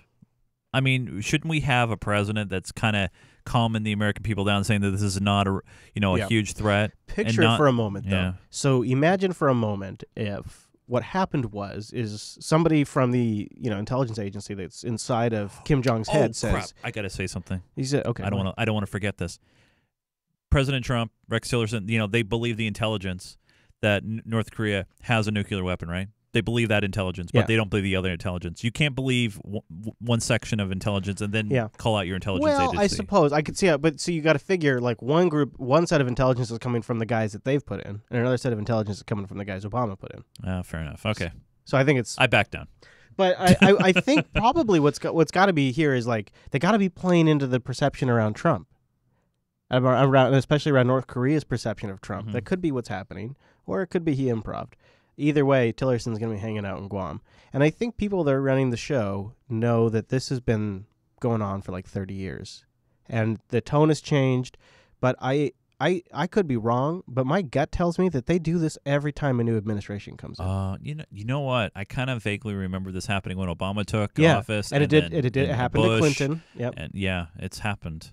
So yeah, good point. and the family, it's just the way I think it's the way the family negotiates with the West. It's the way it's like Trump style negotiation. Yeah, I suppose. I'm not sure, but I'd like to hear the audience's thoughts. So let us know what you guys think. But Chase, yes, Chris, my time. I reclaim my time. Thank Actually, you. The patrons reclaim their time. That's right. I'm going to take the floor and represent the Patreons over at patreon.com/unfilter. And it's time for Chase's Sack. Hello, everybody. So first off, Veratuna writes in and says, well, not sure how much you're going to cover this week, but certainly the latest dump from WikiLeaks is a massive one. That'll be in the overtime. Well, it being called Dumbo, it would be after all. Oh, jeez, he's gonna spoil my overtime stuff. Well, almost. See, we've almost always by having it here, we've been avoiding spoilers. But I know. I didn't think about overtime. CIA messing about with webcams and such. Really, it's just an education reading about these projects. High Rise, Both in Spy, Outlaw Country, Pandemic, and of course, Brutal Kangaroo. Yes. These things are getting tense in the South China Sea, and Blackwater, a.k.a. Academy, a.k.a. Soldiers for Hire, are trying to strike a deal with the U.S. government to be the private army in Afghanistan while the U.S. Army withdraws. Private contractors running the show in one of the world's largest opium-producing countries? No way that's going to end badly, right? Thanks, Veratuna.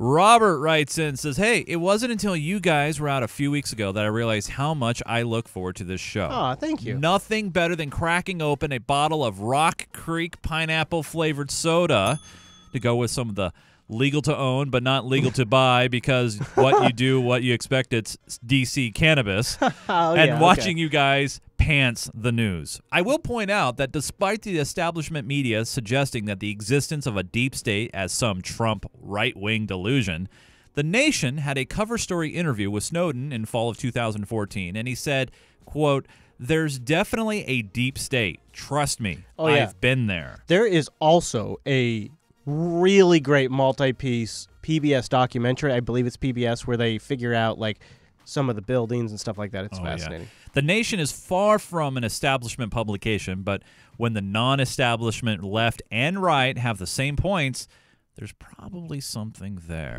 Thanks, Robert. Remember, if you are in Club 33, I send out a message every single week around the morning time of the Wednesday that we record this show over at patreon.com/unfilter. So if you're Club 33, make sure you get on that waiting list because right now we are filled up once again. Ooh, that's awesome. Patreon.com/unfilter. We can also get clips. Just keep us going, keep us independent.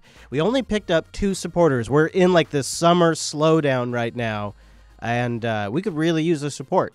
We would really appreciate it because I was kind of gearing up for our next milestone, and it's slipping, Chase. It's slipping. Well, you know, Patreon.com/unfilter. The summer is, you know, everybody's out. They forget about the cards. They you know, it's okay. The other thing is when there's not like huge, massive news that's changing the world happening that week, people are less inclined to donate. Right. People donate or become patrons when there's tragedy. It's kind of this weird thing that happens, and when there's tragedy, then they all get on board. Right. So it's like, I would love to see more support when there's not crazy things happening to keep us going, because we keep researching stuff and keep following stories even when there's not some really dramatic thing happening. And so patreon.com/unfiltered. Yes. Would really appreciate it. Now, there's a bit of admin we need to do before we go. Right now, we are not lined up. We don't have a recording availability on Wednesday next week. Now, I actually was wondering, you know, we've had a couple of weeks in a row with low patron turnout, and I've almost wondered if when we have like weeks of low patron new signups, if we shouldn't maybe just like take a summer break and take a week off. Now, I'm not. It's just because to me what it implies is there are less people watching, and so we could always use time to recoup because this show is a marathon to produce every week. Or we record at a different time, and maybe just depending on when we record it, there's different things we record. Or you know what? Or I have a third idea. Or we release something exclusive for the patrons. Yeah. Because honestly, you know, they're the ones. You know, we know there's a lot of you guys that enjoy our show, and I'm not here to crap on you. And by the way, I'm a little triggered. If you listen to the pre-show, That's you know true. why. Yeah, that's true. But you are hashtag triggered. I'm hashtag triggered right now. But that being said, you know, 549 of you, I love you guys because you guys are the ones that keep us going. And I know there's a lot of you who download and listen to our show that, you know, you're like, you know what, I like listening, but I don't want to throw in $1 a month. I don't want to throw in $2 a month. I mean, it costs you. Reclaiming my time. No, go ahead. I failed to yield the floor. I failed to yield. No, go ahead. But it's one of those things, and I know you may not say this because you run Jupiter, and you know this is your baby. You know we've grown this to a point, but for me, you know, the patrons are the ones that matter because we don't have sponsorship. It's all on the patrons and it's on you guys. So if you like what we do, support us, okay? Because I honestly wouldn't mind if we took this show and we just released it to them only. Because they're the ones that care about us. I know, but you know the motivation of the show is to try to reach as much. I know, but at a point, you know, you got to get some people moving and say, Fired hey, up. let's support us. So we're still figuring out what's going on next week, but we'll figure it out. We'll try to make sure the patrons get something. Patreon.com/Unfilter. That's right. Don't know what that is. I was thinking we could also do like an episode where we do like a one-off on what the hell's going on in Yemen or something. Like we could do something. I don't know if people be into that stuff though. Yeah. So, but you know, end of rant. You know, I mean, I understand that there are people that can't support the show. I'm talking about the ones that have been listening to us for years and decide not to support us. I think also I want to encourage the audience to check out the Discord Unfiltered channel. We may, like Rikai's talking about in the chat room right now, do future voice participation with the audience. Like if we have to record, like say we wanted to record an extra episode, we could save a few special things and then like do a Discord voice channel and have like an audience episode. Right. And we'll probably also work with our patrons in there in the future too. Yeah. So you can find that at discord.me/Jupiter Colony, and you know, join in the Unfiltered chat in there.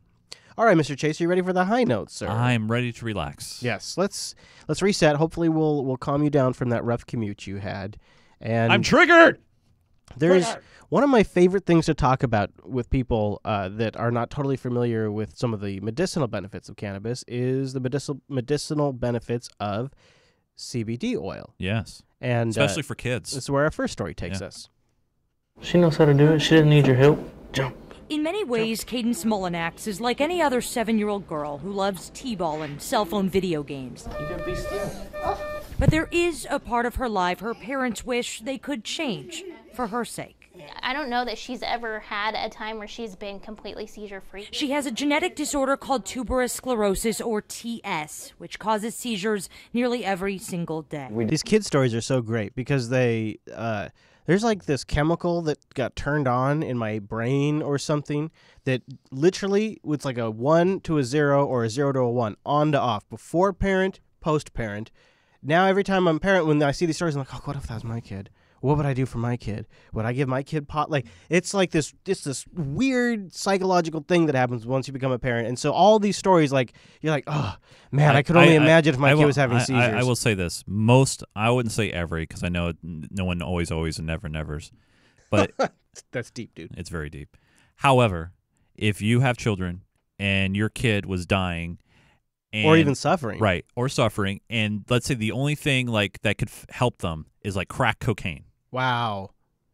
Boy, the benefits would have to be a lot better than the downsides. But let's say it's either your kid dies and you can give him crack cocaine and he'll get better, or your kid dies. Well, I bet course you I'd give him crack cocaine. Of course. Yeah. Yes. Which causes seizures nearly every single day. We did 28 days of counting them, and she had 90. 89, 90. But her family's latest hope isn't pinned on pills or powders. It's cannabis oil. We're trying to figure out how well does it work for the treatment of seizures. The family is now driving regularly from Lubbock to Cook Children's in Fort Worth to take part in a cannabis oil trial for TS patients. Dr. M. Scott Perry is the trial's lead investigator. Because this is part of an FDA study, so this is a little different from the hemp oils you would get from the internet. This is a true pharmaceutical. And actually, I know that the lead got a little buried. It's an FDA study. Mm-hmm. This is an actual, true scientific test sponsored by the government. This is a good thing. CBD oil can have almost no THC in it. So. Sponsored by pharmaceuticals. Now, there's a piece that's going to talk about what happens after people take CBD oil. Guess what? 42% of them make a huge change. I'm going to talk about, but before we get there, this clip has a little bit at the beginning of it about over-the-counter like nutritional pills and stuff. Because one of the stories that people talk about is like children getting their hands on edibles and children end up in the hospital because of pot or dogs, right? Yeah. Guess what kids actually end up in the hospital a lot for, besides pharmaceuticals, is like just vitamin overdoses and stuff. Which I don't know if it's vitamins, but it's natural supplements and whatnot. Many people use dietary supplements to stay healthier, but a new study shows they're responsible for a spike in calls to poison control centers. The study in the Journal of Medical Toxicology showed the rate of dietary supplement-related calls to poison control centers went up almost 50% between 2005 and 2012. Researchers say 70% of those calls pertain to children younger than age 6. That's, you can talk about edibles, but geez, guys. Wow. The good news is only 4.5% of all calls resulted in serious medical outcomes. Wow, there's even serious outcomes to begin with. All right, so that was just a bit like when we talk about children getting their access to pot when it becomes recreational, that's a way to frame that conversation a little bit differently. But now here's an interesting stat about people that try out CBD oils. Some surprising numbers today from a survey of users of the non-psychoactive cannabis compound cannabidiol, or CBD. The Brightfield Group and Hello MD survey shows 42% of CBD users stopped using over-the-counter and prescription pain relievers altogether. Holy shit. Wow. I can see why the medical companies, the pharmaceutical companies, and the alcohol companies are trying to stop this. Wow. And, wow. Can you imagine, you know what that means for 42% of people? That means they found something that works better for them. Right. Like, that's awesome for them. That is really good news. And CBD oil doesn't get you screwed up. From a survey of users of the non-psychoactive cannabis compound cannabidiol, or CBD, the Brightfield Group and Hello MD survey shows 42% of CBD users stopped using over-the-counter and prescription pain relievers altogether. It also found that 55% of users were women. Isn't that interesting? That is interesting. Like those cannabis moms? You can, yeah, like the cannabis mommy moms. just need a joint. That's all she needs. Yeah, exactly. Now, in the medical side of cannabis is something that I've found interest in for a long time, especially watching the transition here in Washington from medical to recreational. As marijuana is becoming legal in many places across the country, more may feel that giving it a try, even for non-medical reasons, isn't a problem. But this week, a new study that's triggering the smoke alarm. Are you ready? You ready for a little bad news? I'm triggered. Yeah. I'm already triggered, so. It's triggering the smoke alarm. They love that crap, don't they? They just can't help themselves. So we always talk about the benefits, so let's talk about something that might be worth looking into that could be a potential downside, just because we like to do full disclosure here. Fair and balanced. The new research published in the European Journal of Cardiology, following hundreds of subjects over 6 years. Those who said they used pot had 3 times the risk of death from causes related to high blood pressure. Wow. We already know that THC, the active ingredient in marijuana, can cause an increased heart rate and other side effects. Now, what I would like, and this is where you're going to have to probably wait to legalization, is could they pin it down to specific strains? Like, do sativas tend to increase your heart rate and indicas tend to lower your heart rate? Right. I'd love to know that. But that seems like, something that if you have a history of high blood pressure in your family, you should look into that. Maybe take aspirin. I don't know. But that's something for you to do a little research on, I think. Now, there's also just another bit of local news. It applies to other states as well, but Washington's a recreational pot state. That was Kristen Welker reporting. The U.S. Attorney General, meanwhile, is warning of a crackdown on marijuana-producing states. But our state Attorney General says not so fast. Jeff Sessions sent a letter to our state's top officials last month, pointing out that Washington's rules on marijuana don't prevent a federal crackdown. He also questioned how effectively our state is controlling the industry. Attorney General Bob Ferguson says he... I love how Bob Ferguson was able to basically say that was some incompetent bullshit without actually using the word incompetent. But he gets close. Was disappointed and that the letter relies on incomplete, inaccurate, and out-of-date information. Ferguson also says he's repeatedly invited Sessions to meet in person to discuss the issue, but he has not yet accepted. I'm a little worried about where this is going, though. I'm a little worried about it. And it's several states that have received these letters. You know what? I wouldn't be worried because Sessions has got his hands full. Well, he literally does. But not only that, you have these states now that have gotten the sweet, sweet taste of all those Benjamins. Yeah, that money. And you know what? There is no way in hell now. I mean, you've never seen a state government give up a tax they don't like. Yeah. They're not going to give this up. But you do have major interests. That Oh, there are totally. battles. So you have Yes. so of course you have. So as far as I see it, these are major hurdles still for cannabis. Yeah. Legalization. Of course, the federal legal status of it. Yep. The scheduling of it has to change. Yep. That'll change the banks. The casinos in Nevada are really against this. I have a clip about that in the overtime. Then the pharmaceuticals, the alcohol company, they're also huge lobby companies that are against this. So there are still major battles for cannabis to fight. But one of the battles that's been won, I think, is the mind of the people. And Chase's good friend, my buddy, would seem to agree. Carl Sagan and Neil deGrasse Tyson. Tom Angel says this. Neil, do you agree with Carl Sagan?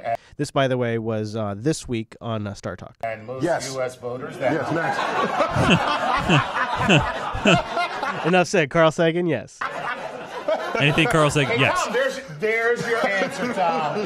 There's your answer. Yeah. Okay, I'm moving There's on. very little I disagree with. And guess what? I'm gonna go ahead and say that, but quite No, frankly, now we got to know. I want to know. Now you want to know? Yeah. He was giving him an out. He was letting him out of it, but he had to push it. Yeah. That marijuana should be legalized. Oh, I love it. Of course, that was it. Yeah. Whoa. So I think if you really analyze it, relative to other things that are legal, there's no reason for it to ever have been made illegal in the system. Episode of 1. laws. That is extremely rational, which I expect from you, and you're absolutely right. Yeah, I mean, alcohol is legal, and it can mess you up way more than smoking a few J's. Take a trip down memory lane. Go back and watch episode number 1 of Unfilter, and you will see how far we've come. But not only we covered this exact topic. Yeah. It is good to hear Neil deGrasse just say it, though. Yeah, just absolutely. Say it. And also not try to shut up the part about Carl Sagan, because sometimes people in the past are like, oh, don't say that, don't say that. Yeah. When it's true. It's very true. He's a big supporter. Yep. All right, Mr. Chase, before we get out of here, listen, there's a little bit of details you got to know. We still have way more show coming up. The overtime is just around the corner, but a lot of you like to check out right now. Like, it's over for you. We get it. You got It's your done. veggies. Yeah. You don't need to, like, stuff some cake and some pie and some ice cream with a milk. Oh, I'm getting hungry. Yeah, Anyways, yes. before we get out of here, Chase, let people know where they can find you. Well, hey, if you need some gaming, relaxation, and release, come check out what I'm doing You over do. at ggtvlive.com. That's Yeah. my Twitch stream. And also, we have a little thing called the Discord, too. ggtvdiscord.com on Twitter at Nunes, N-U-N-E-S. Chris. Very nice. You're showing the blog stuff. You just recently posted Linux Fast Northwest and Yeah. the last and the Yeah. road to last. Yeah. Where can people find that? Go to youtube.com/Chris Fisher. That's my Nice. name. You can follow me on the Twitters as well, at ChrisLAS. We'd love to have you join us live on Wednesdays, except for we won't be live next week. So check the calendar for when we will have that, if we will have that, all of that. We're going to figure it out. We're going to We'll talk keep you about it. updated on the Twitters. Yeah, we'll let you know. And Yeah. you can always check the calendar if we do have a live time. So you can get that at jupiterbroadcasting.com/calendar. Also, join us on Telegram, jupiterbroadcasting.com/Telegram. That's where you can join the big community group over there. That's always a great place to interact, as well as that Discord community and the Unfilter IRC chat room at irc.geekshed.net. Wow, how about all of that? Yeah. So there, we gave you all the 411 in All case you wrapped gotta into one. In case you're getting out of here. Yes. All right, everybody. Thanks for joining us. And we'll see you right back here in a 1, in a 2, maybe 2 weeks? Yeah. 2 Yeah. weeks. Soon! Yes!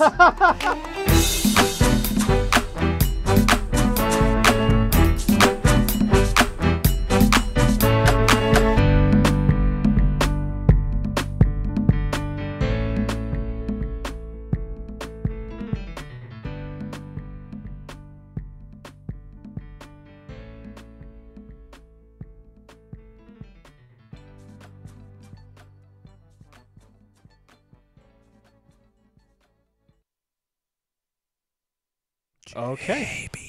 Let's go get a title. Let's go get a title. JB Titles. JB Titles.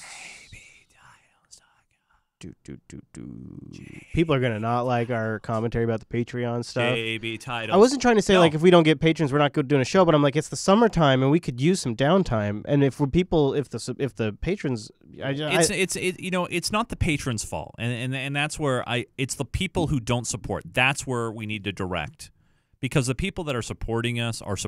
They're there. The Guam before the storm. People that don't. The Guam before the storm's pretty good. That's wow. Who did that? That's a good Fire play on and the words. Furious. Fire and Fury. Fire and Fury would be good too, actually. Fire and Fury is also very I like good. that one too. Actually, that's in the better. intro. Yeah, as Trump. We should hold on to the Guam just in case something happens in the next week or two. Yeah, the Guam before the storm is good stuff, though. I know, but Fire and Fury is great. Yeah. I got to go with Fire and Fury. Yeah, Sorry, that's so good. Uber Mind. Veratunda coming in with Fired Up and Ready to Blow, which people are liking too. The Guam Before the Storm and Fire and Fury are now tied. You know, Chris, we can put a poll out to our patrons if they're okay with us taking next week off. Well, they're all gonna say yes. You think so? Okay. Yeah. I know. I mean, it's one of those things where people are really gonna shit themselves if we take a week off after that thing, though. They're going to really be butthurt about it. Well, we'll see what happens. I think people are not going to be happy. And we still didn't. See, here's my thought about it. My thought about it is if we're going to sit down and record something for the patrons anyways, we might as well replace it. We could probably just release it for the general public. So, no, for me, I'm okay with not releasing it to the public. No, I know. But if you think about, I know, me too. I mean, we've done that before. But if you think about why they're supporting us to produce the show and put it out there for people to consume. Like part of the reason they're supporting us is that way other people can consume it too. Right. If we're going to sit down and do all the prep work the patrons, behind the patrons can share it all they want. We can have it as an unlisted post. We don't have to completely lock it out. Yeah. But it's one of those things. We could have something that's only. It just seems like we're going to sit down and do all the, because there's all the back end work to make it possible too. It's like if you're going to spend a week collecting stuff. I know, but what it comes down, in my opinion, is the people who support us. That's what pays the bills. Yeah. It honestly does. I mean, shit! I meant to mention I'm doing a hangout. I'm going to do a meetup. During the eclipse? What? Yeah. You didn't? When? Where? During the eclipse. Where are you going to be? On the Oregon coast. Oh, wow, really? Yeah. Oh, all right, dude, do me a favor. Please be freaking safe, because it's going to be crazy. It's going to be super. Think what you think it's going to be, and times that by 10. Yeah, I would imagine. That might just be what that might end up being what the story is. I'm just going to go down there and vlog. I mean, you think you're going to stream it? No. There will not be any infrastructure. No, I would imagine. I'm going to be on the helipad at Como Plaza. That's where I'm going to be. It's a good idea. So far, it's just me and Hadia going. Fire and Fury is now number 9. Or is now 9 boats. So it's number 1. Yeah, I think we got a wiener there, right? It's a winner. We got a wiener? It's a wiener. Okay. All right. I'm all worried about how that's going to be perceived if we take a week off. But it would be nice, because I'm going to be coming back from Birch Bay on Wednesday. So it would be nice to actually have a little extra time. So I don't know what to make of that. I really don't. I don't know what to do, because I also don't want people to get super crazy mad at us. I guess, it is what it is, I suppose. Yeah. But all right. Say goodbye, Mr. Chase. Goodbye, Mr. Chase. Goodbye, chat room. Thank you guys. I'm going to get untriggered. Thank you guys very much. Get some chicken. And keep your ear out for what's going on. You can always check the chat rooms too. Thanks for being here.